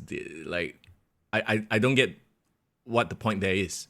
I think he's trying to defend the fact that we keep blaming Young Bucks for everything that's wrong with the company. Okay, then we've also said that Tony Khan is the main problem, right, for enabling this. Okay. So his next point is, I listen to the Ringer wrestling podcast. I do listen to the Ringer as well sometimes.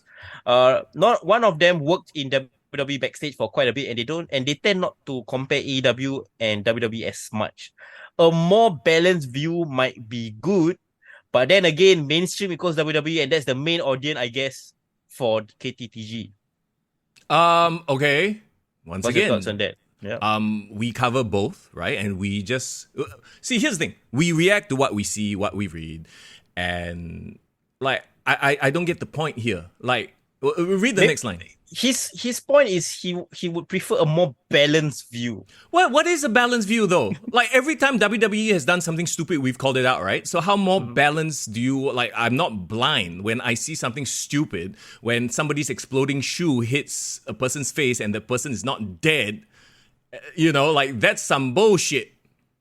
I'm pretty sure we shit on Ray's eye popping out by Seth Rollins as well when it happened, right? See, that's the thing.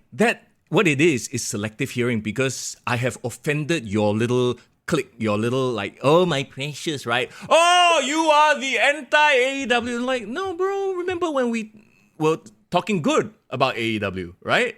Yeah, I mean, okay, to be fair, yes, even though, actually, you know what, Mr. Young, for some reason, I'm always the one defending you, but it's actually, I'm very balanced, but I'm pretty sure, Mr. Young, you have your hot takes, and it is what it is, right? And we might have even driven some people away when we call them out on like, oh yeah, some of the Japanese style of wrestling. Remember, you always talk about the forearms and like, you said like, making fun of flippy shit, and that has driven audiences, like, or some listeners who even message me like, oh, I like listening to you guys, but you guys talk so much about flippy shit, I don't want to listen to you guys anymore. Sure. Which is okay, fine. And I think I respect people's opinion if they don't want to listen it. But let's talk about the last quote that he said. This tribalism isn't great, I guess. Celebrate all wrestling, bracket, saw this sign. It's a good time to be a fan and for wrestlers too. Lots of work for them available. Okay, well, yeah. Sure. I mean, you have a billionaire funding wrestlers to do their thing. That's great. But here's my take on that, right? Mm-hmm. You have a situation. Okay, think about it like this. Sure, it's great that everyone loves wrestling. Oh, there's more wrestling, more avenues. Okay, let me think of an example. Let's all celebrate pizza. So many different pizzerias. There's good pizza. There's bad pizza. Do you want to go and celebrate the shit pizza? If I were to make a pizza for you, and it's just the worst pizza you've ever tried, you want to celebrate that as well? I mean, is it wrong to point out that this pizza tastes like shit? Yeah, there's also a fine line between, yes, this pizza is shit, and like, this is not my kind of taste. I don't enjoy seafood, but if you like seafood, that's your thing. Right? That's great for you, right? Yeah.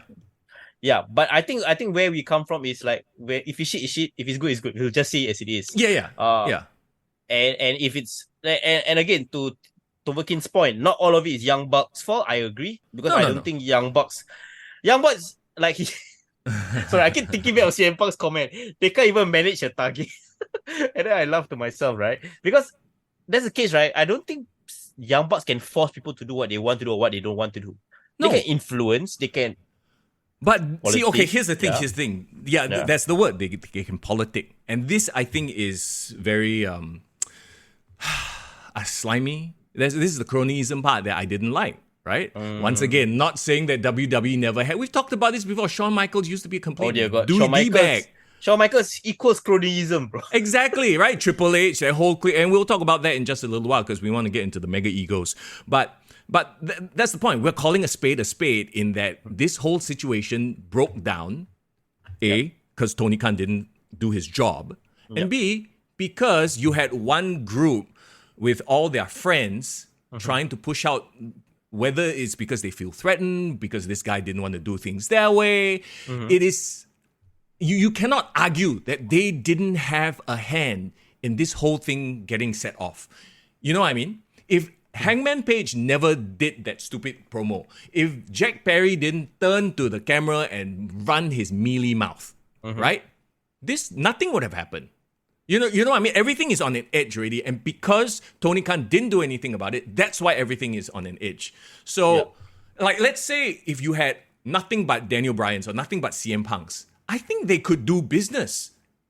Yeah, for sure. But for sure. you have a bunch of friends who just want to be with their friends and do their friends wrestling.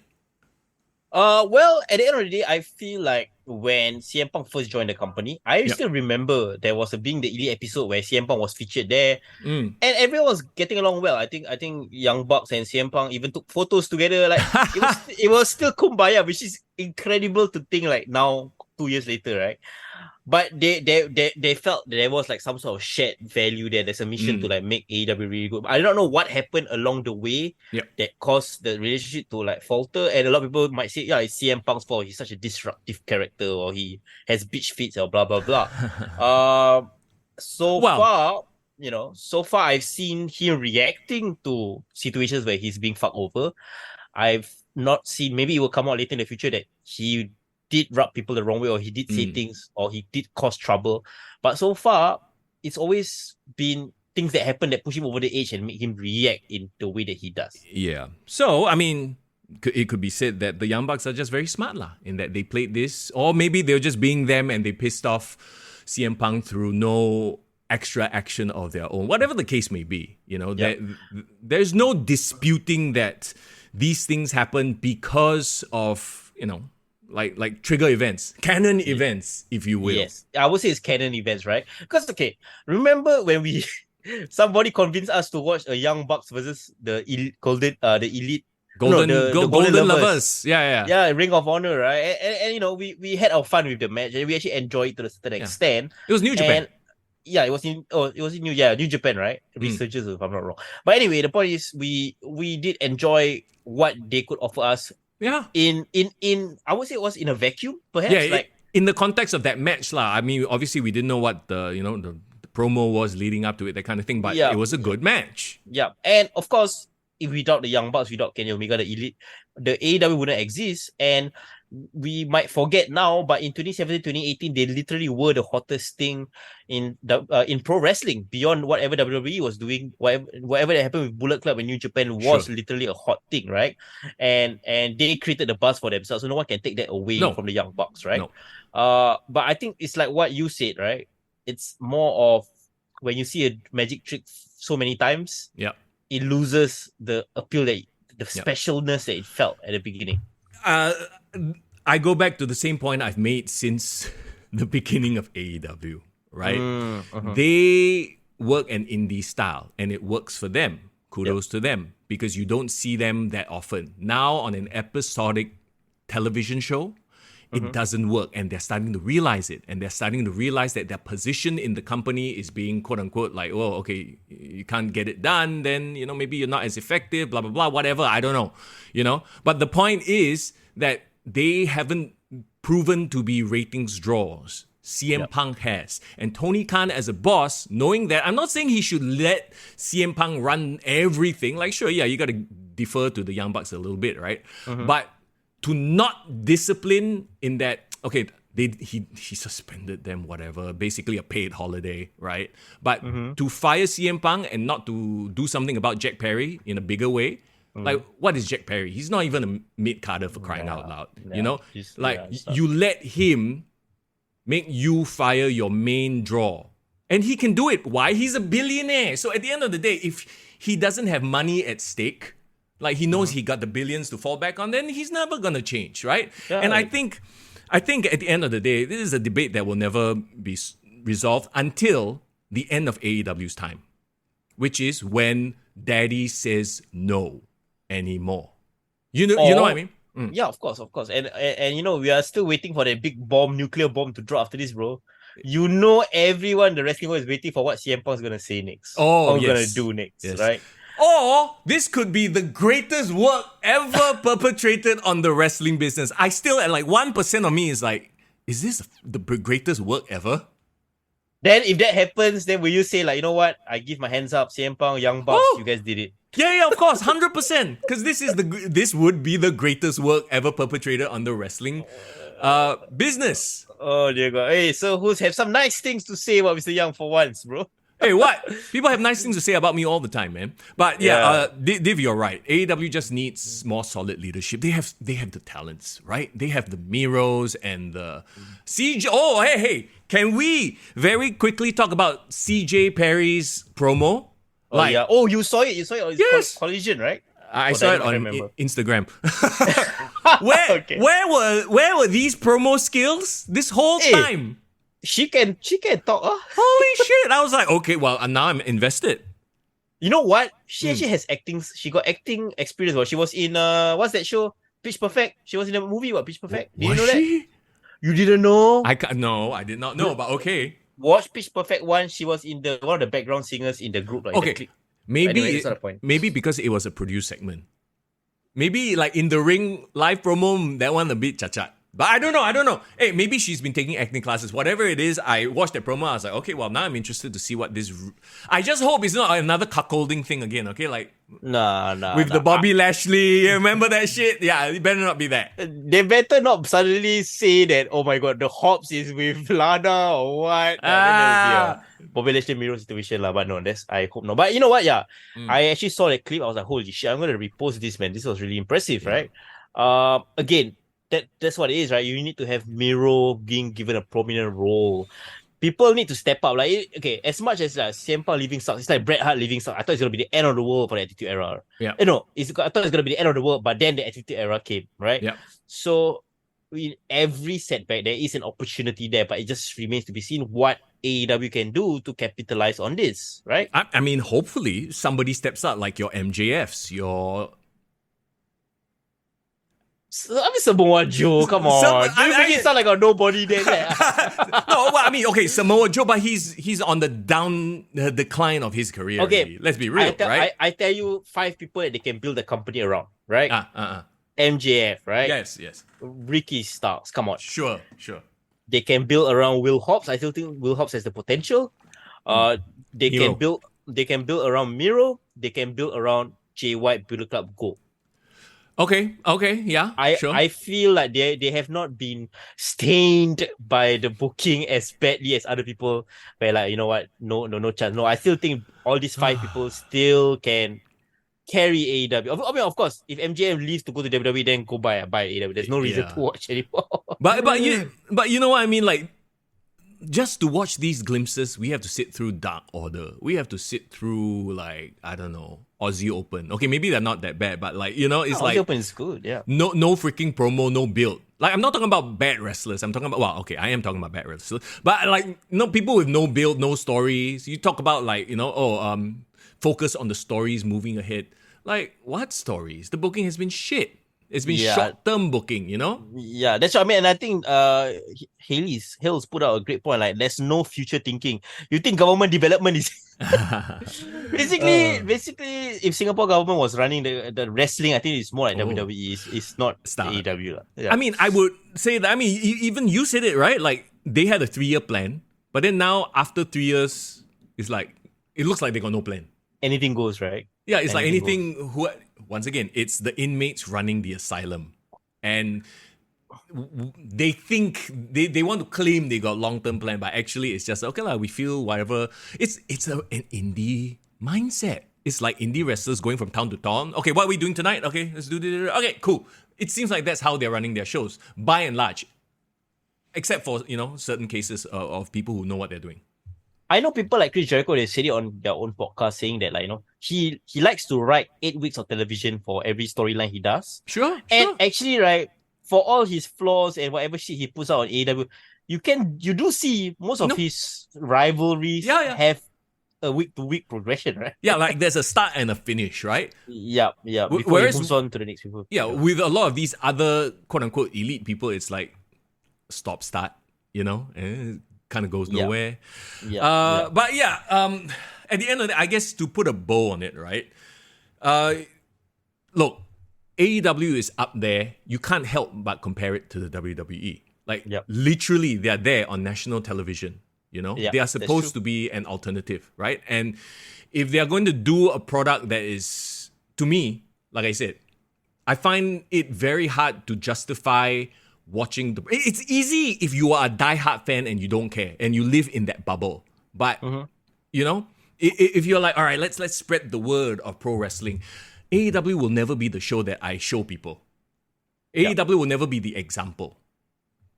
I will show a CM Punk segment from AEW. I will show MJF. Yep. I think MJF and Adam Cole really, make themselves look really, really good at Hot Ones. This YouTube segment that they did to promote All In. In small segments, I would show like Jade Cargill as like this badass looking girl. Well, if you can still find her, if you can find her, no, wait, what is she doing now? Wait, you didn't know she returned. She returned at Collision. Actually, it's Collision. I think this past weekend in Collision. Yeah.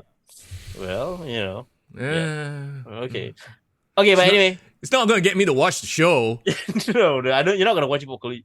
Okay, but let's just transition a bit to our next segment, and I think the whole point of this week's podcast talking about main event egos, because clearly the fallout of CM Punk is reminiscent of so many issues throughout history. Like so many people who are a bit like him, a bit of a renegade, a bit of somebody who likes to rattle the cage a bit, stir the pot, have a bit of an ego. But with that being said, right, sometimes it's a justified ego.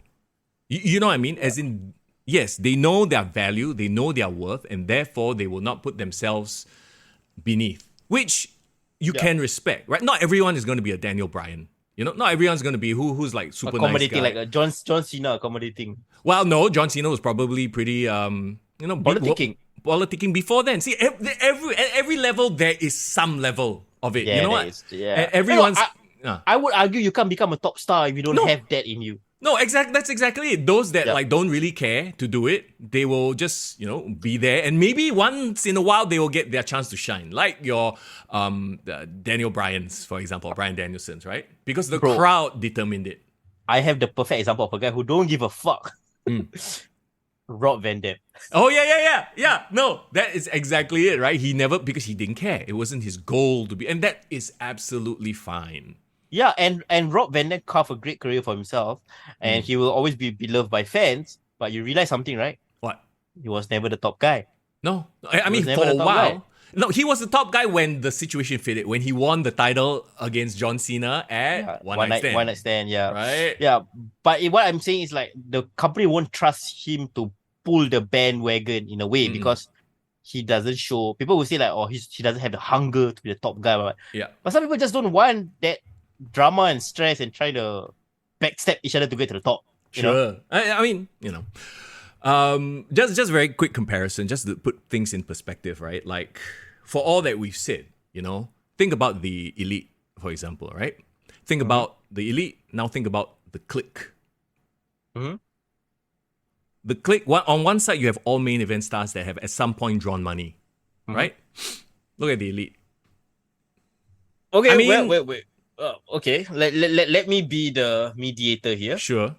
I would say Kenny Omega did sell out New Japan. Sure, I think sure. he helped contributed to a lot of record sales for business in terms of New Japan. But it was Chris Jericho entering New Japan that created the buzz. Yep. And people watch Wrestle Kingdom. I know a lot of people, including you, who signed up to the New Japan World just to watch that match, right? Yeah. So I would argue, even though Kenny Omega is a draw within Japanese circles, I wouldn't say he has crossed over to be a huge draw in North America, perhaps, right? Not there yet. Chris Jericho definitely is a draw. We won't deny that. Yeah, of course. He is. The Young Bucks, I would say, create a lot of notoriety and the buzz from their Bullet Club run, from their selling of shirts, Hot Topic, making fun of FTR. Sure. Fuck the revival, blah, blah, blah. Their pot shots at WWE, like they created internet buzz. Yep. But I agree with you, they have not been a draw, except I would say they were a draw for the very, very first All In. Okay, yeah. No, I'll give you that. Because there were... But see, it's not just them, right? That was that whole movement of this is the alternative. F the corporate evil overlords. Let's do our own show. We want to support them. So that's that vibe, right? So it's like a goodwill support as opposed to being a fans of them. Yeah, and then, well, here's the thing. Like, it's a one-off. Like Wembley, it's a one-off, right? Well, they're going to do it again. We'll see next year. But it's diminishing returns after that, right? And that is something like a big corporation has to deal with over and over again. I feel like I'm corporate young and this is like the people's foreign right now. You know, a little bit. No, but that's the thing, right? Because I feel like I get your point so perfectly because that's the main difference between like a diminishing returns and somebody like Roman Reigns, where every time he's having a match or every time he's having a pay-per-view, it's box office. People want to watch him, right? He becomes a box office attraction, like whenever Brock Lesnar wrestles, or like I think Roman Reigns is now the best current example, right? There's no one like that in AEW. And I think the closest there was actually CM Punk for a certain period in time. Yeah, exactly. So that goes back to my whole point of like, why are you giving the people who can't draw the reins and, you know, instead firing the guy who, whatever lah. I don't go back to that conversation. Hang on. The Clique started drawing only from WWF, not before. AEW is not big enough to be compared whether they can draw or not. But we saw somebody who could draw. His name is CM Punk. That's the point. Let me pull some facts for you, right? That I have off the top of my head. Ooh. I do not know how I know this, but somehow this kind of details will stuck with me when I write my wrestling articles, bro. Wrestling historian over here. Bro, CM Punk gave AEW their first $1 million draw, $1 million house. Yep. Double or nothing when he won the AEW World title against Hangman Page. Yep. Maybe some people might argue, actually Hangman Page was the draw that made that $1 million. But let's be very honest. Yeah, what Kool-Aid are you drinking, bro? Come on, man. It was CM Punk, okay? Let's be honest. It was CM Punk. Let's be real. They only got their first $1 million draw in 2022, 3 years after the formation of AEW. So that means, right, Double or Nothing, the very first event, All Out, the one where CM Punk returned, had a great buyout, like a, what do you call it? Had a great what's the word? Buy rate. Sorry. Buy rate. Like, I think they did over almost 500,000, which is in pay-per-view terms for this current generation is like huge, right? Huge, yeah. But have you realized all the spikes in businesses have always been CM Punk as a draw? Sure.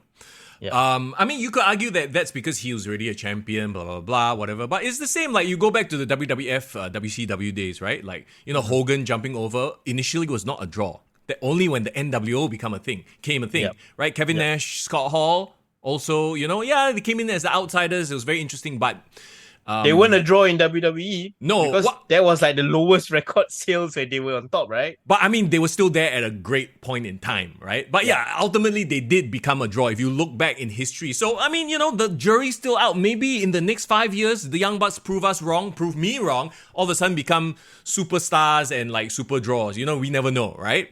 But but their hottest run was like over. 6 years ago. It's over. I think they're on their downward trend. But Hogan had the hottest run of his career, and then he turned heel. So you never know. We can't really say, right? Fine. Right? Maybe he becomes Hulk Hogan in his 40s. I do not know. Right? Yeah, whatever it is. The headline is very close to Hogan anyway. So but yeah, so we're talking about the mega ego. So in a lot of ways, right, the Clique sort of, I don't want to say they deserved it, but at least they were drawing. HBK especially was drawing at that point in time, right? This was before the ascendancy of Stone Cold and such and such. So when you talk about egos as well, right? If you talk about even Shawn Michaels having an ego and all that, even the good ones, like I would say Stone Cold. Yeah, Stone Cold was known to have a big ego because he knew he was the number one guy. He knew he was the one that carried WWE to the top, made Attitude Era mainstream. Yeah. But everyone knows he was difficult to work with. Yeah. Everyone knows that he he will never do anything to screw around with his character. He will turn down ideas. And I would say that's not just protecting himself, but he's also having an ego, having an inflated sense of his worth, regardless of whether the records back it up. But in this case, he does back it up. And the infamous incident of him taking his ball and going home was he was going to lose to Brock Lesnar in a qualifying round of the King of the Ring, right? This is how it's been described. He was like, nope, not doing it. Boom, took his ball, went home, right? Yeah. In a way, I actually see it his way as from a booking standpoint. It's like, why would you have Stone Cold, the biggest name, lose in a qualifying round against Brock Lesnar? Yeah, we know that Brock Lesnar is going to be the next big thing. He's a machine. So have it in the finals. Yeah. I mean, at that point in time, I think Vince McMahon was trying to book Stone Cold like on the downward trend. And I think Stone Cold realized that he's like, no, I'm not going to accept that. I'm still a star at that point in time.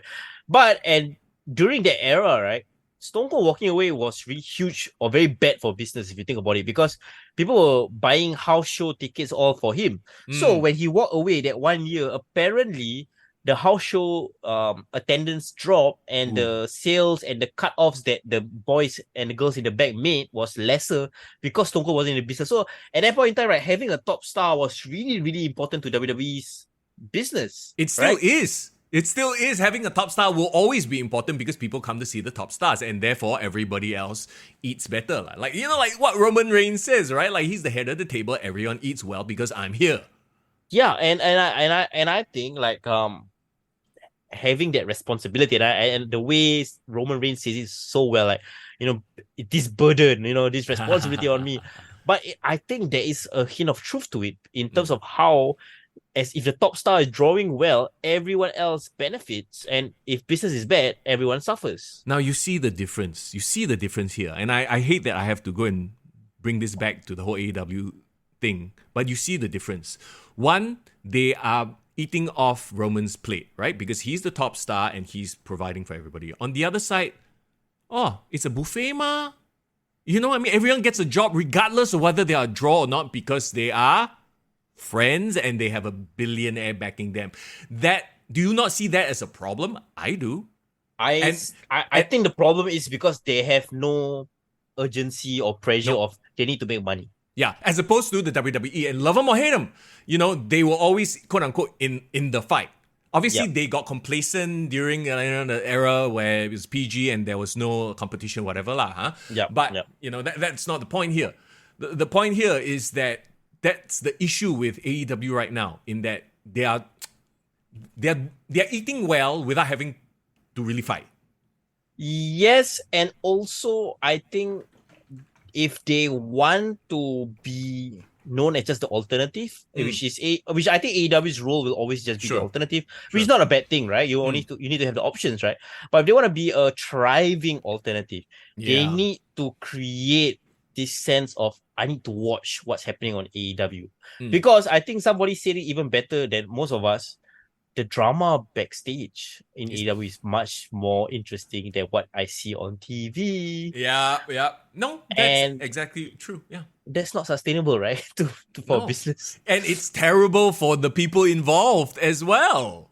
Unless unless this is some very meta play where, but I don't think it is. I think they are not that complex to be able to pull this off. Bro, 5 years time we look back, actually they were working us all along. Bro, I'm telling you right now, if that is truly, I will take my head off and say, then Mr. Young will eat every single word that you ever said about Young Bucks. I will eat it with no sauce. I'll eat it raw. Okay? Oh dear if God. that really does come to pass. But yeah, so just going back, right, to this whole main event egos, as it were. We talked about the Clique, Shawn Michaels, Triple H, and there was a long time where I couldn't stand Triple H. He was on you remember the era where Triple H was everywhere? Same with John Cena, he was they everywhere. call it the reign of terror, right? Yeah, the reign of terror, right? I mean, go as far back as the Hogan, for crying out loud. Where whenever you give people power to creatively book themselves, that's when you run into problems. End days WCW, and I feel like I see a lot of parallels between that and AEW right now. Yes, I agree. And also I feel like it's not just the people who crave this power, right? I think it's the enablers that makes things really, really bad. Billionaire Ted, or Eric Bischoff at that point in time. I would even argue Vince Russo was an enabler. But I think the way he enables is worse. He enables himself. Yeah, exactly. He's just booking random world title matches with himself, and he's supposed to be the writer. I think can we talk about something a bit more recent? Sure. We talked about John Cena a bit, right? But I would feel like John Cena, Randy Orton, that PG era, right? There was a lot of main event egos involved, because if you remember in the early 2010s, a lot of people were just complaining that John Cena is holding people down. Yeah. Or not letting people go up to the main event. Every time he buried the Nexus he buried Alex Riley And even when CM Punk was feuding with John Cena, I think that was one of the big points he brought up against John Cena, right? You keep people down. What do you think? Is that really the case, or was it just WWE just going all in with John Cena? I think a little bit of both. And also, I have to default to you because, I stopped watching around this era, right? The 2013 onwards. I have this 5-6 year gap of wrestling there. I mean, everyone at a certain point has sort of when they have that burden on their shoulders, the golden shovel. Wait, wasn't that Triple H? Or was that... No, even Cena had a golden shovel. He was the golden shovel. But, heavy lies the... What was it? What was the saying? Heavy lies the burden on the king, or whatever it is. But no, there is 100%. And so, as the guy sort of looking down and say, okay, who should I, bring up to my level? Of course, you are going to be very picky, what? And, it's like how... I don't think any one of us can understand or can step into that role. You know what I mean? In terms of the whole company is resting on your shoulders. All right, now we're going to ask you to do this and it makes you look like an ass. Of course you say no, right? Or this person who you don't think is ready, but they want you to work with him. You're like, maybe not, right? And then, you're burying the guy. I mean, John Cena had no problems making himself like an ass in a lot of those segments and saying all those lame shit, right? Heavy lies the crown. Yes, thank you. Yes. One thing that I think even John Cena admits, and I think he said it in an interview recently, he did admit that Roman Reigns is doing a better job as a top star than he ever did, because, and this was one of his quotes, and I'm paraphrasing, of course. He said Roman Reigns has the ability to pull people up to his level. He's creating stars around him, and I never had the chance. I could never have done that when I was on top. So maybe that was a bit of him hinting that he didn't have the ability to kind of push the kind of people he want or help create stars, because Vince McMahon was such a stickler for I want this guy to be number one. He cannot lose. Super Cena, right? Maybe if it was John Cena having a lot of the input, maybe he will be like, you know what, I want to create more stars other than just Randy Orton and me. I want to have CM Punk, blah, blah, blah. Or maybe Cena is just a really good soldier in that, okay, Vince, you want me to do what? I do what lah? Or you want me to be him? I do him. I feel like, Roman, and because this era is less Vince and it's more like quote unquote collaborative with Triple H, storytelling, blah, blah, blah, right? And that's why it's panning out a different way. Like I see a lot of like Vince in that era of booking. You know what? I have another great wrestling historian comparison that you might appreciate, Mr. Young. Go for it, bro. I would compare CM Punk and John Cena, right? To who or not? Who? Bret Hart and Undertaker. Wait, okay. Who's the Bret Hart? Bret Hart is clearly CM Punk. CM Punk, right. Right. And Undertaker is, because Undertaker also, traditionally, we know he's loyal to the end to Vince, to WWE. Bro, I'm 3 for 3 on wrestling references today, bro. Let's go. No, but that's what the point I'm trying to make, right? I feel like John Cena is like Undertaker, like, you know what? Whatever you ask me to do, I'll do it. I'll do it to the best of my ability. I'm loyal to you to a fault. I'm a company guy. Yep. But if you remember when Undertaker was on top in 1997, business wasn't doing so well as well. He was just listening to, the boss. But I feel like the renegade, the kind of guy who will like question stuff and create that conflict up on top is actually the thing that will make TV compelling. And I feel like we miss, right, an era where CM Punk was on top in WWE. I think whatever that happened after the fact that he cannot walk out and all that, right? If, for example, in an alternate universe where CM Punk, was still happy, took over so-called the crown from John Cena. So he was like the in-between generation between John Cena and Roman Reigns, right? I feel we would have had that Attitude Era-ish boom because we had like a very divisive, controversial guy on top. A shit disturber, as it were. That's a very good point as well. Bro, you are firing on all cylinders today, my man. Bro, it's a weather, bro. It's nice weather, huh? Look, I'm thinking about all the main event guys, right? For example, The Rock. The Rock, in a lot of ways, is also very much a company man, right? Yep. Like, you never heard of him having, talk about he has big ego in Hollywood, that's a different story altogether, really. But in his time as a WWF, WWE superstar, there was no walkout, there was no thing of him not wanting to do this, that, and the other thing. He just became a megastar outside. Yep, he is. You know what? I give you one more reference just to wrap up for today. Go for it. The Rock in WWE, it's a company man, like you said, right? Yeah. But The Rock Unleashed in Hollywood, right? It's like what? it's like what or not, bro? What? The Rock Unleashed in Hollywood is like Chris Jericho with the shackles off in AEW. Oh my god! Just whatever, any nonsense idea, he's like, okay, I'm gonna go for it. Yeah, and I'm the clown. I'm gonna put myself at the forefront no matter what. I think it is what it is, right? Right. I feel that's the case. Okay, when is The Rock coming back? Because recently with the whole, you heard about the whole thing with Oprah. They trying to get donations for Hawaii, but then they're like, you're billionaires asking for money, and then he's gotten a lot of negative press. So I'm like, maybe he needs to come back to the WWE to salvage his career. I have no idea what's happening, but The Rock, everything he's doing is like the opposite of a Midas touch recently. Yeah, for all his celebrity is like he's just gone doing weird things that have gotten him bad press. Maybe not weird things, like he's done things that on the surface might be, positive, but somehow it's all backfired on him. I don't know whether it's just the media manipulation, because at the end of the day, what he's asking for is just to help Hawaii, right? And just asking for donations. Yeah, the optics of it is that two billionaires asking for money. Yeah, because what billionaires do well? What? Spend and make money from other people, not from their own money. Yeah, right? So I think that is the big, oh, what the hell are y'all doing? So anyway. Yeah. That's neither here nor there lah. I don't know. But maybe he can do what John Cena is doing right now, a 2-month stint in WWE while the writers are on strike. Right. I guess, when you talk about main event egos, at the end of the day, right, you will always have egos in any business. And it's just, as a boss, it all goes back to this. And I will give Vince McMahon credit for all his faults. And we know he has many faults. His terrible booking biases, his, alleged, improprieties, sexual improprieties at work, whatever. For sure.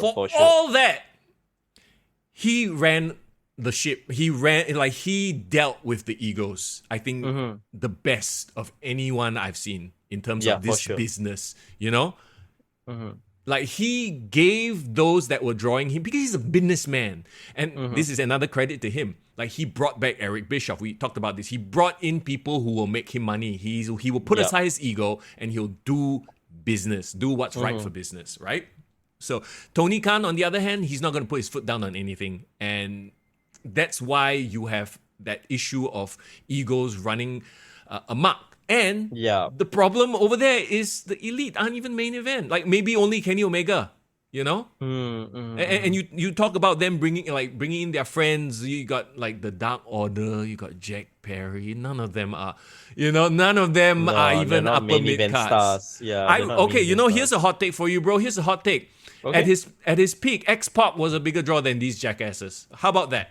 No, you're absolutely right. I would say Too Cool is a bigger draw than anyone on the show right now, No, I mean, my comparison is like X-Pac was, in the clique, right? He's also a crony. Cronyism in the WWE. There, I said it. Oh, Mr. Young admits to cronyism in the WWE. Like, duh, nobody said that was anyway. Oh, dear God. Okay, but at the end of the day, I think main event egos will always exist. And I would argue you can't be in a main event if you don't have an ego, or you don't have at least a crazy amount of self-belief in yourself, because I think wrestling is such a hard business to be. Like, if I'm gonna be like quiet, like I just want to do my job, I just want to tap out and go home, I will not be successful in pro wrestling. I mean, that's just the case, right? Once in a while, you will have examples of people that do, right? Like the feel-good stories, your Kofis, your Bryan Danielsons and whatnot. Yes, it does happen, right? But by and large, you have to have incredible self-belief. And when that ego runs wild, what you gonna do, brother? You gotta nut up and make hard decisions. Something that Tony Khan is woefully unprepared to do. Oh yeah. So, well, I think that's our podcast. I think we've really covered a lot. 2 hours. Hey, just nice. It's 2:00. Everybody, go and rest and stop thinking about the drama and start enjoying wrestling, because wrestling tribalism is bad. Mr. Young, your eye roll, I can see right through you, bro. Okay, you know what? Looking ahead. I know this month is still a bit of a down month, because the next pay-per-view is Fastlane. Like, come on, Fastlane. Wait, hey. Remember last week we said don't sleep on the WWE PLEs. Like, even the mid-tier, the mid ones have delivered in a way. So I'm looking forward to it. All right, Fastlane, and then I do not know. I think Wrestle Dream is actually first weekend of October. So those are what's coming up in the near horizon. Yeah. In immediate horizon, bro, this weekend I'm actually going off to Australia, bro. Bro, enjoy Aussie. Yo, oi. But like how we did last year, if some shit happen over the weekend or some nonsense, if CM Punk suddenly drop a podcast with Jim Cornette, just let me know, bro. I'll record my thoughts from overseas for you to stitch together, bro. No worries. No worries. Hey, please go and enjoy your life outside of wrestling. There's lots of fun to be had. Yeah. And then after that, next week, the following week, that is, we come back and we do what we do. Yeah, for sure. And if you guys want to keep the conversation going beyond the podcast, please join us on our Discord and support us on our Patreon so that I can fund my lifestyle. No lah. Okay lah. Any support will help. Thank you so much. Bro, my lifestyle is not much, bro. I'm just chilling. I just have it's a very sparse lifestyle, bro. I don't ask for much. Very good, bro. Yeah. Okay, everybody, thank you so much for hanging out. As always, we appreciate your time, and please have yourself a great Tuesday, great week ahead. We'll catch you all soon. As always, Discord, Patreon, everything is in the description. Links are there for you. It's time for us to get out of here. It's Mr. Young. And it's Far in the building. Take care. Let me see,